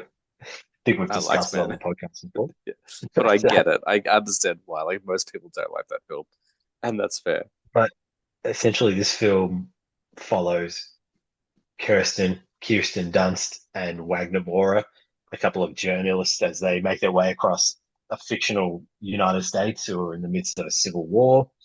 Um, and they pick up a young, aspiring photographer who's played by Kaylee Spaney, also appears in Alien Romulus. Yes, yeah, yeah. Um, and they're essentially making their way from the Midwest, I think, is where they start.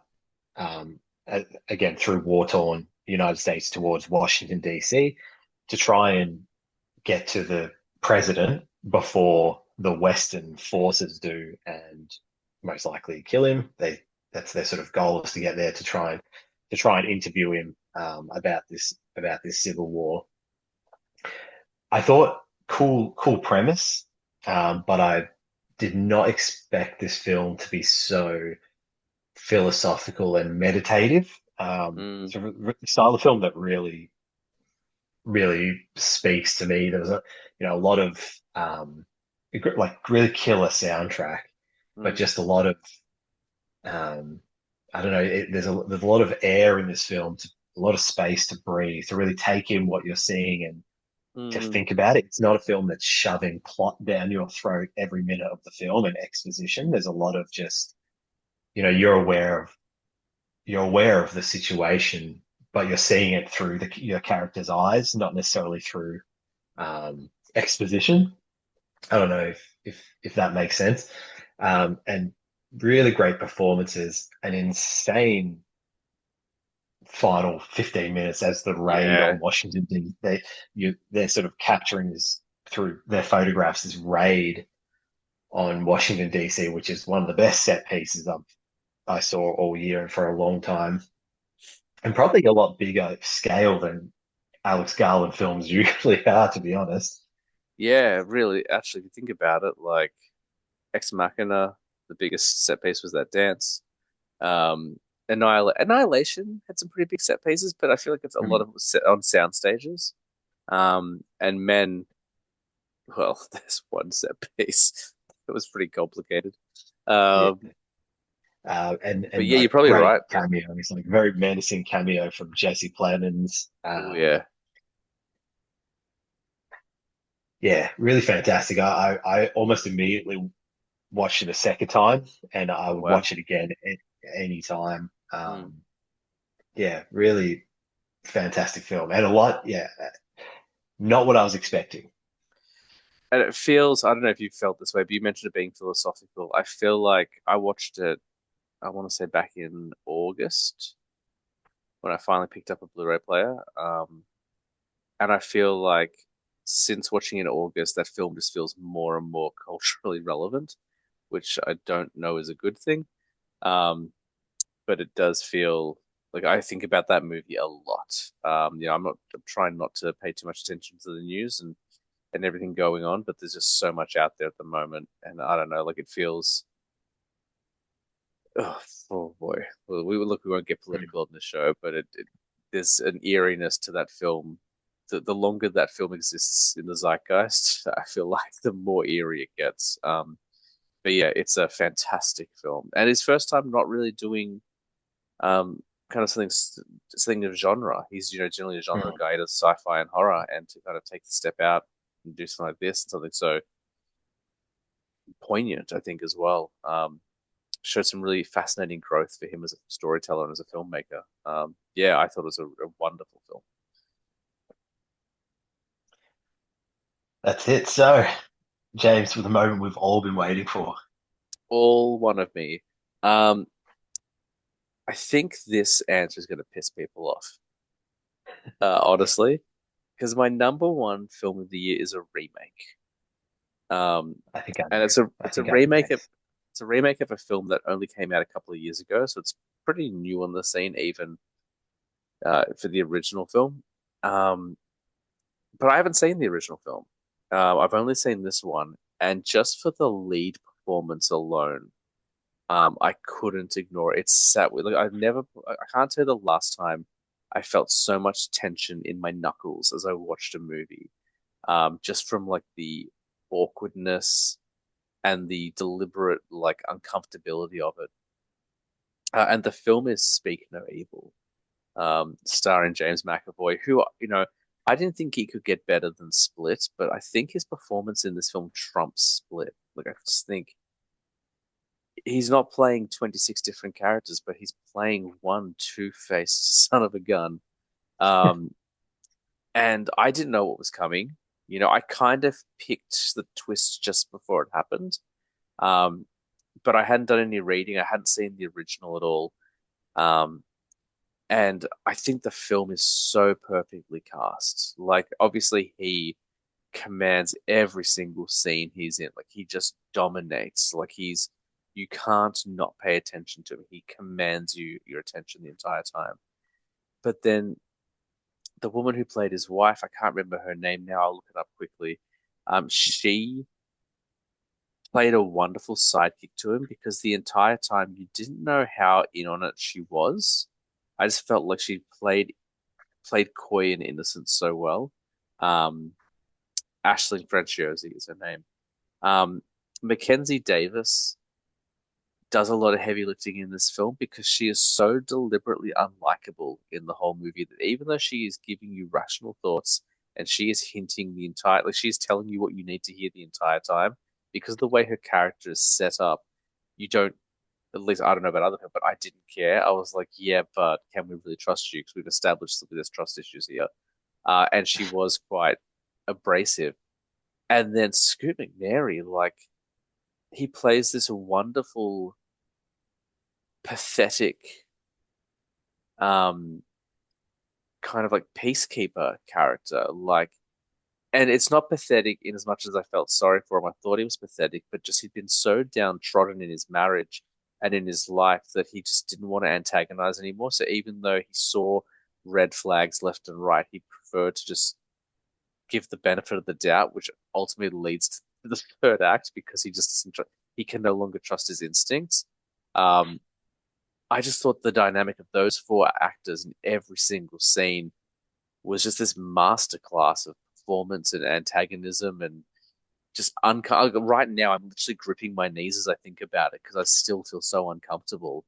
Um, they could have not gone the third act. They could have ended it like right as they found the flat tire, and I would have been Yeah. like, "Holy Christ, what an ending!" Like, um, it's insane how good this film is. I think it's far too maligned due to the fact that it's a remake of a very new, beloved international film. But as I always say about remakes, you can't do that. You've got to judge it on what it is, not what came before. Like, if anything, this film is a wonderful introduction to someone to that original film, which is what it's going to be for me. I'll be picking up that original film as soon as I can find a copy of it. But until then, like, what a horrifying experience I got to enjoy this year. Like, that's so Mm. rare. I just think it's And brilliant. I caught this one as well. Didn't make my top five. Probably because I was comparing it to the original and Okay. the tone. I won't spoil the how the original ends. Is quite different. And I thought that this one definitely like Hollywooded.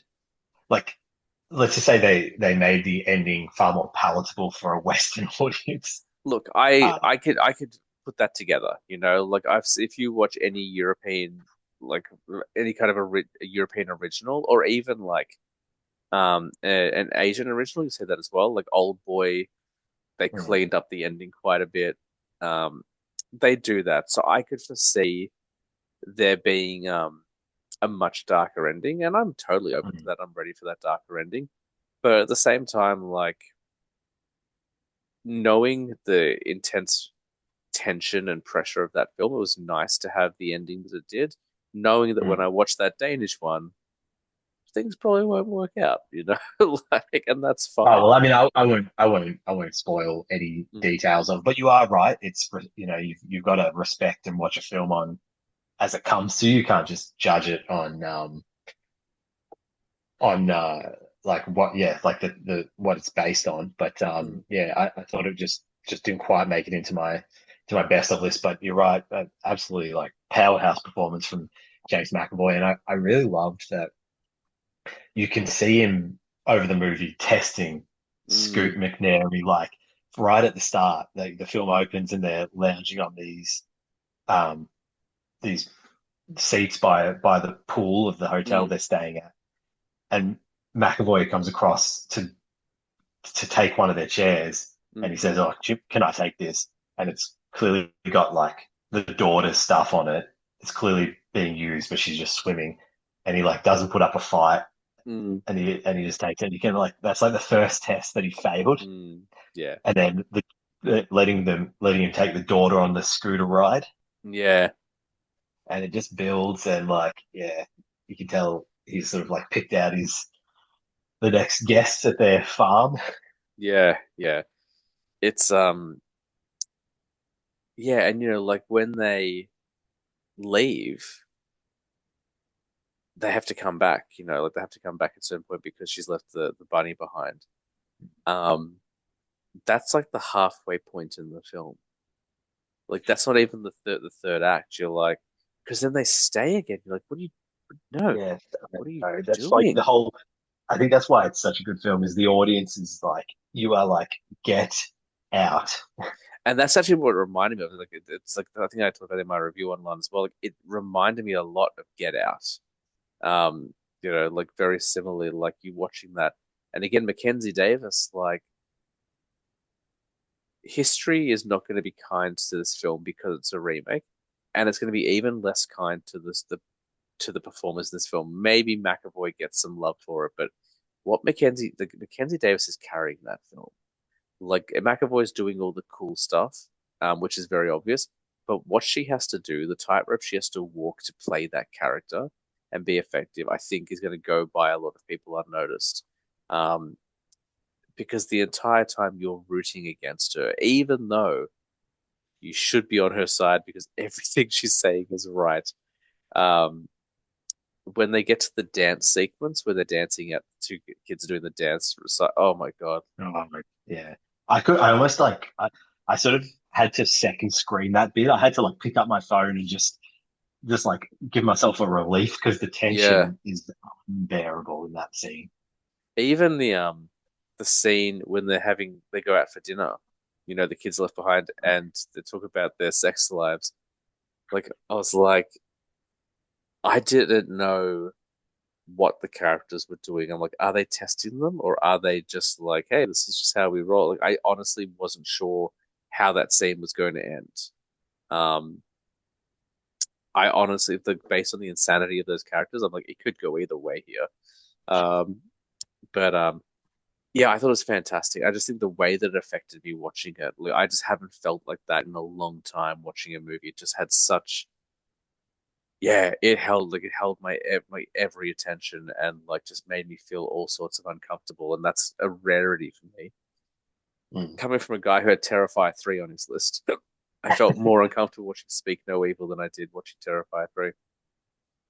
Um, yeah, it's got some killer performances, and there's some really, really wonderful performances. And I hope they get their dues. I hope like someone acknowledges them, and they get you know, some nominations, and they probably won't because horror never gets that. But there's some great stuff in there, and that is why it was my number one. But yeah, I Excellent, imagine mate. probably an unpopular choice worldwide. So horror heavy year for you. Yeah, I'm trying to Yeah. categorize mine. I definitely had a couple of blockbusters, couple of streaming hits, and a weird Western, which was self-distributed and then pulled. So yeah, no, mine probably doesn't have as much of a theme as yours. That's okay. We're not here for themes, man. We're here to talk about the best of the best of the best, sir, as Will Smith You, said you in mentioned you had some honorables. so many honorables, so many. I won't rattle through them like without giving. I'll try and chat about them a little bit. First up, Kinds of Kindness, which was the new Yorgo Lanthimos film. So he also directed Poor Things and The Favorite, and it's just so The Lobster, Killing of a Sacred Deer. I really liked it. It's almost 3 hours long, but it's split into three stories, and Jesse Plemons is the lead in all three stories. So if you like your just Jesse Plemons, which most people do, it's a great vehicle for him. It's really weird, like which is why I loved it so much. Like the last couple of films by Lanthimos, I think have been safe, and I use inverted quotes because they're not particularly safe for general audiences, but by his standards, they're safe. Whereas this is the insanity that I'm used to from him. It's not everyone's cup of tea at all, but I really dug it. In a Violent Nature, I really liked. That was the kind of slasher, like the Friday the 13th style slasher film shot from the point of view of the killer. Like it was the one that's like just kind of behind him the entire time. It was really calm, which I liked. It was a very quiet movie, and yes, it's got some brutal violence in there. Um, but I just liked how relaxed it was. It wasn't trying to push the plot fast and need to go. It was yeah, it was a very I chilled movie.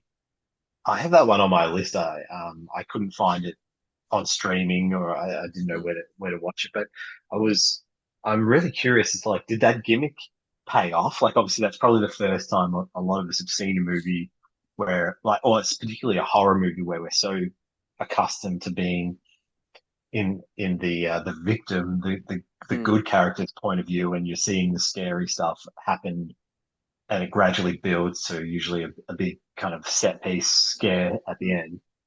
But I'm curious as to like, did it pay off for you, this reversal of For me, it perspective?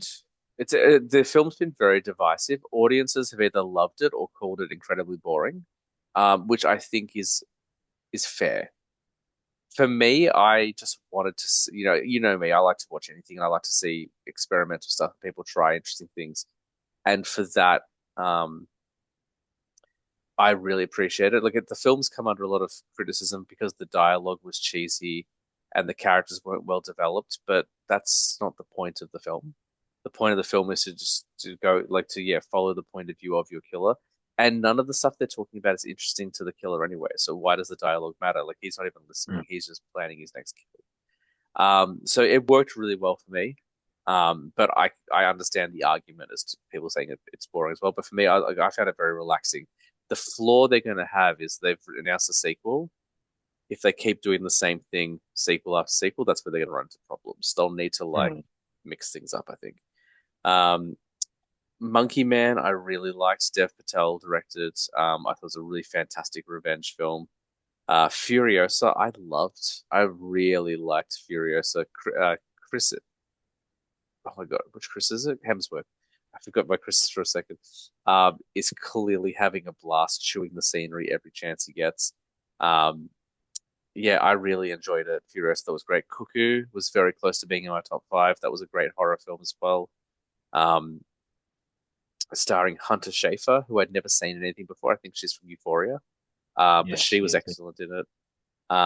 Love Lies Bleeding was an early one for this year. I thought that was fantastic. Long Legs was a front runner for a long time. That one kind of broke the internet for a few weeks. Everyone was obsessed with Long Legs. Yeah, we didn't Um, we didn't really talk about that. I think I watched that in between last being on here, and I think we you and I like maybe messaged about it, but I sort of I was ever so slightly underwhelmed by Long Legs. I thought it wasn't as scary as I wanted it to be honest. no, it wasn't scary, which I don't think it was ever trying to be. Like people were comparing it to like Silence of the Lambs and Seven and stuff like that, which I think is a pretty good comparison tonally. I thought Nick Cage was just perfectly Nick Cage in it. There was one moment that did scare me or freak me out, and that was when she runs out of the cabin in the woods, and then she sees someone in the cabin. Mm. That scared me. Um, yeah, I liked it, but it wasn't a top 10 for me. But I liked the performances a lot. Um, Deadpool and Wolverine, I had a lot of fun with, but it wasn't a top 10 film for me. Ministry of Ungentlemanly Warfare, I really enjoyed. I thought it was a great Guy Ritchie film. Hitman as well, we talked about. Civil War, we talked about. Abigail, I thought was fantastic. That was a really fun movie as well. That was about the vampire ballerina 10-year-old girl. That was a great. Um, that'd be a good Halloween watch. Like if you want to sit down and watch some like fun, scary movies with your friends, like Abigail's definitely that. Challenges, I really liked. That one flick made me cry in a way I didn't expect to. Like that's another really intense film the entire way, and then the last moment of that film, I was like, "Oh my God, you got me! How did you do that? What a magic trick!" The Fall Guy also in my list. I really like that. Drive Away Dolls. I really liked. It Ends with Us. Unfortunately, is now in the news for some particularly negative reasons, but I did like that film. Strange Darling, I really liked. Um, Joker, Folie à Deux, I really enjoyed. I think it's a victim of bad press. I saw it reviewed perfectly online. Someone said this isn't part two, it's the epilogue, and I was like, yes, that is exactly right. That's a really good way of phrasing it. Some great performances. I won't talk about the ending here because I don't know how many people have seen it, but um, I thought it was really good. Woman of the Hour, I thought was quite good as well. And Blink Twice, which was Zoe Kravitz's directorial debut. So Women of the Hour was the first time direction from Anna Kendrick, and Blink Twice first time by Zoe Kravitz, and they were both really wonderful as well. It was a great year for movies, but I'm Mm. very happy with the top five that I've got listed. Very good, mate. Well, I'll just reel off a couple as well. Yeah, go for it. I had the Netflix, straight to Netflix film Beverly Hills Cop Axel F, which is Oh, I the still haven't watched that. I keep meaning to. I keep forgetting. latest legacy sequel. Now, like as we've discussed, but like in any of the best of episodes we do of like 80s or whatever, Mhm. I always have a Beverly Hills Cop in there. I love the franchise, and I thought this was like the perfect way to be doing these legacy sequels. Like it doesn't need to like you don't need to like looked back through every line of dialogue to find some new way to link it. You know, Mm, some villain that was like maybe mentioned once, and then you can build a whole new thing. This was just like it was almost just like here's the latest episode of, and it just happens to be mm, Axel is like older now. He's still work, you know, like they make it part of the story that he didn't. Same with like Top Gun Maverick. He like didn't want to rise through the ranks, wanted to stay on the street level where he could do some good. Um, had to go back to Los Angeles for a or Beverly Hills for a case, and the like links up with the old gang, and didn't try and do too much. It didn't try and set up a whole new sort of franchise. It was just like, hey, drop in for an hour and a half if you just want to mm. catch up with Axel Foley, which I thought was a really great thing to do. So like, is it you know is it a vibe? No. Is it going to be like on anyone's top five? Probably not. But it was just a really fun time.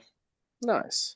Um, Inside Out 2, I thought was actually really funny, really I good still haven't seen continuation it. of that Yeah. franchise. Um, Will and Harper was a Oh, I really didn't mean to watch touching that as well. documentary on Netflix. It follows Will Ferrell and a friend of his who has recently transitioned to being a lady and was formerly a writer On on SNL. Saturday Night Live. Yeah, Yeah. or producer, I can't remember. But really emotional and touching documentary about friendship and I guess how hard it is for those people who are transitioning. So yeah, that was a really good watch. Ministry of Ungentlemanly Warfare. We talked about that on the show a few months ago. That was really great. Mm. Rebel Ridge, I really had a lot of fun with. That was another straight to Netflix film. Basically a modern Western. Follows a guy who's trying to get his cousin out of jail and has this bond money, which is illegally, oh, sorry, it's legally seized by the police, but just really dodgy. And so he basically goes on a one man revenge mission. It was really, really cool. Um, Juror number two, I haven't seen that yet. That's the possibly Clint Eastwood. Clint Eastwood's final film, possibly. Um, and I think it's just like if I think about Clint Eastwood films from this century, there's just this like you can almost rubber stamp it as like 8 out of 10. Like his highs, I don't think are he rarely reaches astronomical heights these days, but he's just so consistently good. And this is another good one. So Nicholas Holt plays a someone who's selected for jury duty. Turns out he's more involved with this murder case than it first appears, and it's really good, like philosophical quandary about what you would do in that instance. Mm. Um, yeah, would really recommend. So, a really surprising entry here for me was Fly Me to the Moon, which is the movie with Channing Tatum and Scarlett Johansson about the um, about the mission to the moon, like the Yeah. Apollo 11 mission. Um, Surprisingly good. Twisters, I thought was also a really fun time as well. Starring GP himself. Glenn Powell and Daisy Edgar Jones. Alien Romulus we talked about. That was great. Speak No Evil we talked about. And then the last uh, one I had on my list was The Beekeeper, the Jason Statham film, which I I just thought forgot was an about that movie. absolute riot of a film. And he plays, it's basically, yeah, like cheap John Wick. Yeah. A retired special forces guy goes on a revenge mission, and it is hilarious. I remember seeing the Um, trailer for that when I went and saw Argyle, which is a film I really enjoyed as well.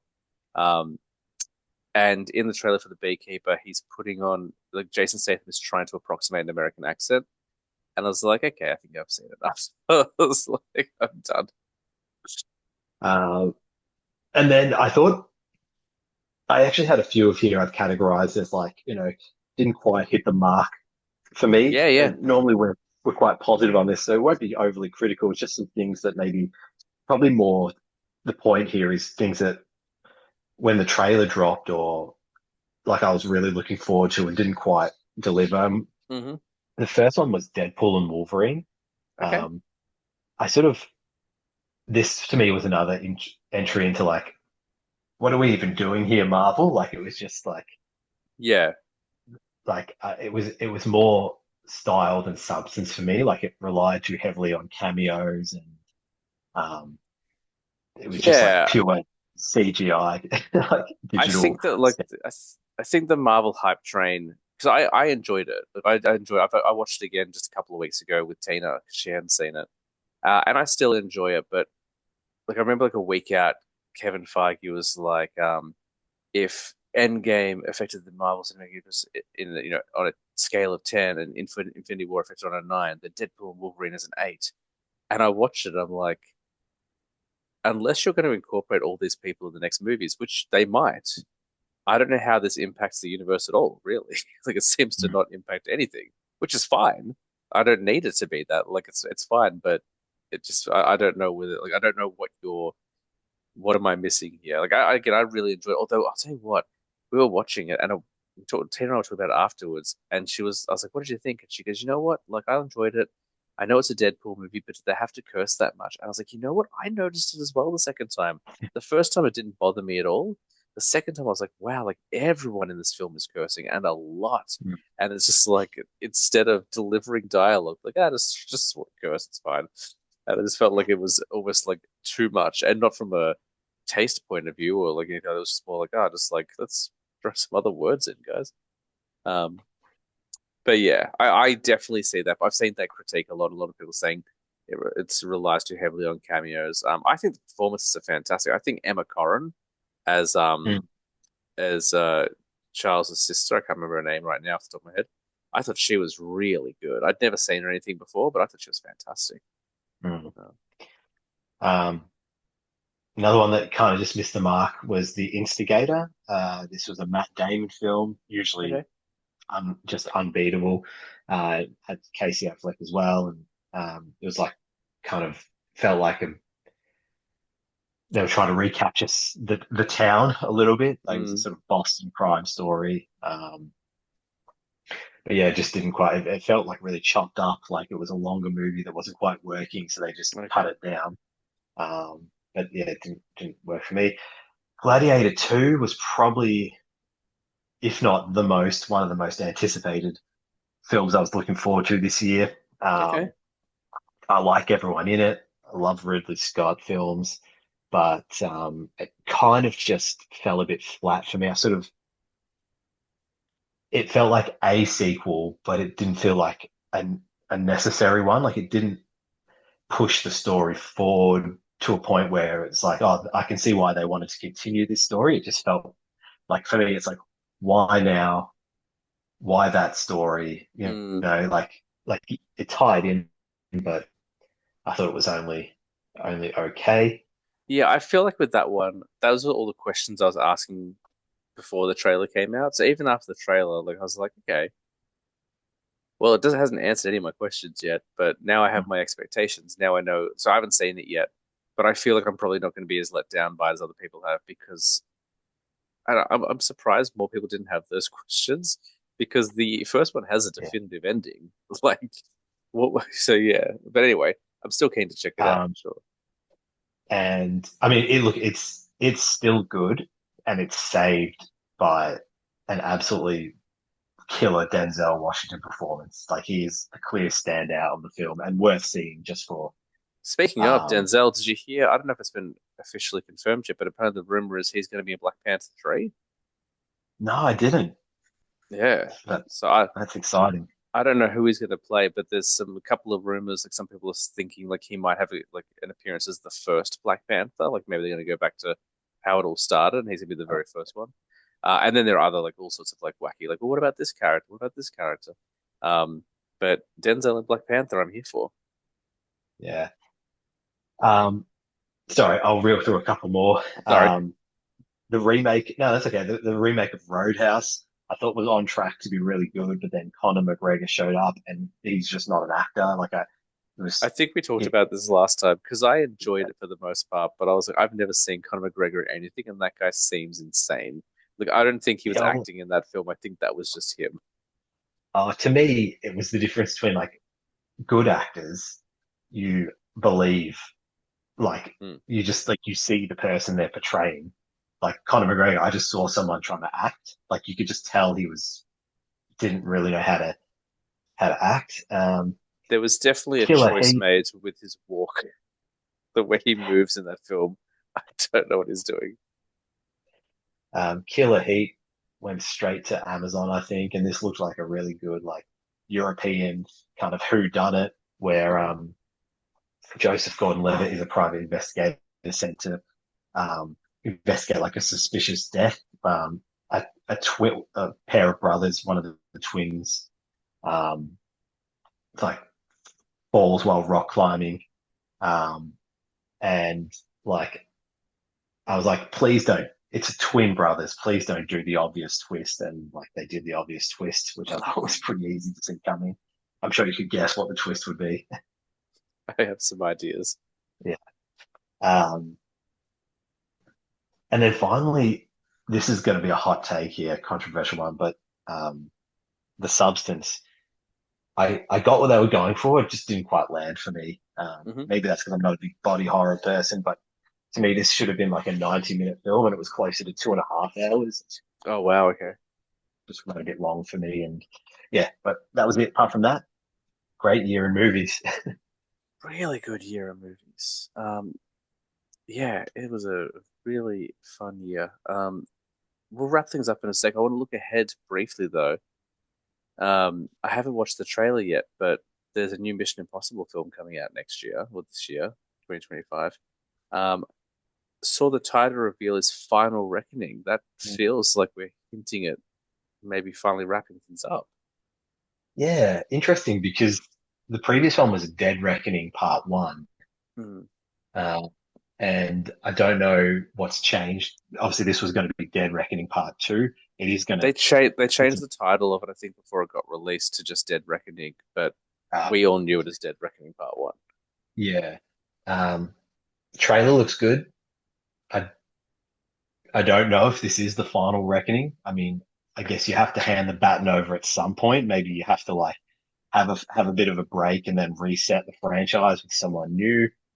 Um, I wouldn't be against that. Like it's getting a bit ridiculous now to see Tom Cruise like sprinting, but I'll see it. I'll be there. Well, yeah, I mean, yeah, me too. Like that last, I loved that last one. I think that last one was maybe my favorite in the franchise. I really enjoyed Dead Reckoning Part One. I remember watching it in bed, like while Tina was putting Zoe to sleep, and I sent you a text message. I was like, if this flick doesn't get nominated for sound design, like there's something Yeah. seriously wrong with the Academy. And then, like, lo and behold, I was like, oh my God, I've never predicted a sound design nominee before, but they got nominated. Um, well, he's not the only one getting up there, though, is he? Like, you got Simon Pegg, who's in his 50s, and you got Ving Rhames, who's apparently just doesn't age. Um, but most of the primary cast, at least the dudes, are all kind of getting up there. So um, I don't know. I don't know if they're going to wrap it up or not. Like the title seems very final, but I've seen a lot of final movies that have gone on to have multiple sequels Mhm. before. So um, that's coming out. Is there anything else you're looking forward to in 2025? I knew that would be one on your Uh, radar for sure. yeah. I mean, we talked about Superman 28 years later. Yeah, that looks Is great. on my radar. I love the franchise. I await with trepidation Avatar Fire and Ash. I'm a big fan of the first movie, and then the 15-year wait for the second one or whatever it was just too long. I couldn't get my head back into the franchise. Like I saw it at the cinema, um, and yeah, I don't know. I hope it's good, but I'm not holding out much hope. We talked about Superman. Mm, I await with bated breath the Marvel films. yeah, That's kind of maybe. I've heard some things about Captain America. Apparently, like it hasn't tested too well, but that's okay. They got Harrison Ford as Red Hulk. That's enough for me. I'm cool with that. Yeah.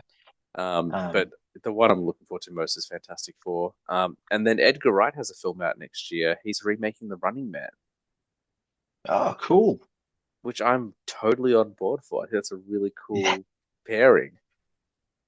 has he made a film since Baby Driver? Yes, he did Last Night in Soho. Last Night in Soho, of course, yeah, which was good Yeah, actually. it's one. Yeah. It's kind of it's a bit of the black sheep of the um filmography. I think most people don't really talk about it. Maybe it's because it was released during the pandemic. Um, but I don't think Edgar Wright has a single bad film in his in his Mm. filmography. Every single one of his films is utterly enjoyable and watchable. Um, I just wish he would make them more frequently. He's only made six films in like 30 years, so if he could just pump out a few more, that'd be lovely. Um, Before we go, James, two questions Go that for I it. haven't given you time to prepare for. One of them I have an answer for. It's just a muse. I ask myself this at the end of every year. Is Mm, Was it a movie year or was it a TV year? Now that completely wipes out every other form of entertainment. But for the purposes of this podcast, like I'm a big watcher of like TV shows as well as mm. movies. And I always wonder where's the balance shifted. Now, while you're Uh, having a second to think about that, I'll oh, tell I you it have. was a TV year. Okay, cool. Yep. So, but you go. No, no, no. For me, it was 100% a movie. Yeah, I don't watch a lot of TV. I think I watched, in terms of new programming, I watched Agatha All Along. Did Marvel have another show out this year? They What If just dropped the first episode today, but I haven't watched that yet. I That's about all the TV. That's about all the new TV I've consumed. I hit the. Oh, actually, I also watched the Australian version of The Office, which I thought was criminally underrated. People were hating that thing before it got released and trying to tank it, but um, the first season of any show is presented with a number of struggles, especially if you're adapting not just one but two very strong adaptations previously. But I thought it had some really good jokes in there, so I did watch some new TV, but not much. It was 100% a movie for me. Um, yeah, I would. I think the balance of like I probably enjoyed more TV than movies this year. Like if we were Mm, doing a top five comparison, it's hard. It is hard to compare. I'd probably have my top five TV shows that I watched in front. Um, and then final question to you, which I'm going to answer first, while so it gives you a second to think about it, is who won the year in movies? you do Now, ask this question every year. I would tell you that it was Glenn Powell because I think he covered a blockbuster like he carried blockbuster in Twisters, which I really Hmm. enjoyed. He knocked it out of the park by writing and starring in like a bit of more of an indie film directed by Richard Linklater, which was Hitman, which we talked about. And Mm, then I guess for the masses, and he was in the rom com Anyone But You mm. with Sydney Sweeney. So Yeah, I would I say quite that enjoyed that. Yeah, he won the year from a all rounder perspective. he was definitely on my list. I also think Margaret Qualley, who was the young girl in The Substance, because she's also in Kinds of Kindness and Drive Away Dolls, and they were all fantastic films. I haven't seen Substance yet. Oh, and she was in Poor Things as well, which came out this year in Australia. So I think she is a contender. Um, I think Damien Leone, director of Terrifier 3, is on the cards there because he took a film with a budget of $2 million and turned over triple figures. He made over $100 million with that movie. Mm. He didn't go through a studio, so he did it all self distribution, and became the highest grossing unrated film of all time. Um, so I think there's an argument to be made for Damien Leone and the folks involved in Terrifier 3. I think Fede Alvarez has to get some props for finally making a great alien film, although that's more a personal preference. I think Jesse Plemons had a great year, with Civil War and with Kinds of Kindness as well. I know I'm not giving you an answer, really, am I? Like, because I'm just listing multiple people. Let me have a look at my list of films and see if anyone jumps out at me. I think Glenn Powell, has a pretty strong contention. He's the first one that came to my mind, for sure. But I would put Margaret Qualley up there and Jesse Plemons Mm. as well. Like those guys are pumping out a bunch of films, um, and good quality films, not just a bunch, not just just anything. Um, yeah, I will go with. I'm going to go with Margaret Qualley just so we got a lady representing as well. Mhm. Um, but Excellent. I can't disagree with that, mate. And imagine if they teamed up next year. Would the world explode? yeah, exactly. Um, for sure. Yeah, it was a I think it's a really underrated year in film. I feel like I'm not hearing a lot of positivity about 2020. I'm not hearing like necessarily a ton of negativity, but I think people are just kind of thinking it's a bit of a meh kind of year. But I think 2024 will, in the annals of history, people will return to be like, wow, this was actually quite a strong year. And I hope it does because I had a great time with everything I watched. Even like Beetlejuice. I'm not even the world's biggest Beetlejuice fan. That was a completely fun film. Like, what a great time with the movies that was. So, um, yeah, I had a good time with everything for sure. Excellent, mate. Did I answer all your questions, my good sir? It does. Very well done. Next year, I'll text them to you. Actually, I'll forget No, to, but I'll text them to you no, in don't. advance. I like it when I like being put on the spot. I like Maddie does the same thing. She put me on the spot. She's like, I haven't prepared you for this. I'm like, cool. Let me take it seriously. I apologize if I sound tired. It is almost 1 a.m. over here, so that's why my vocals are starting to decline. Um, well, I think that was a great way to start 2025. I think in our two lists, we have got something for everyone. There's not much, and I really covered horror, but I think there's a bit something for everyone. I really like your list as well. There's some really, really fun movies on there and some really good thinkers as well. Um, but that's going to do it for episode one of 2025. Can you believe it? Um, Not sure when the next episode will be out because I'm going to be on a plane very, very soon.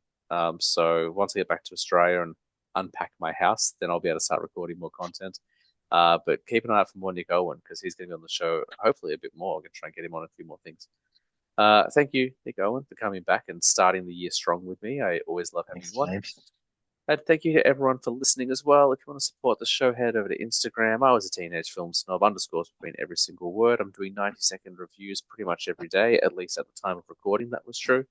You can go buy a t-shirt on TeePublic. All the links are on my page. I'm not going to read them all out to you. You guys are grown-ups. You can do that.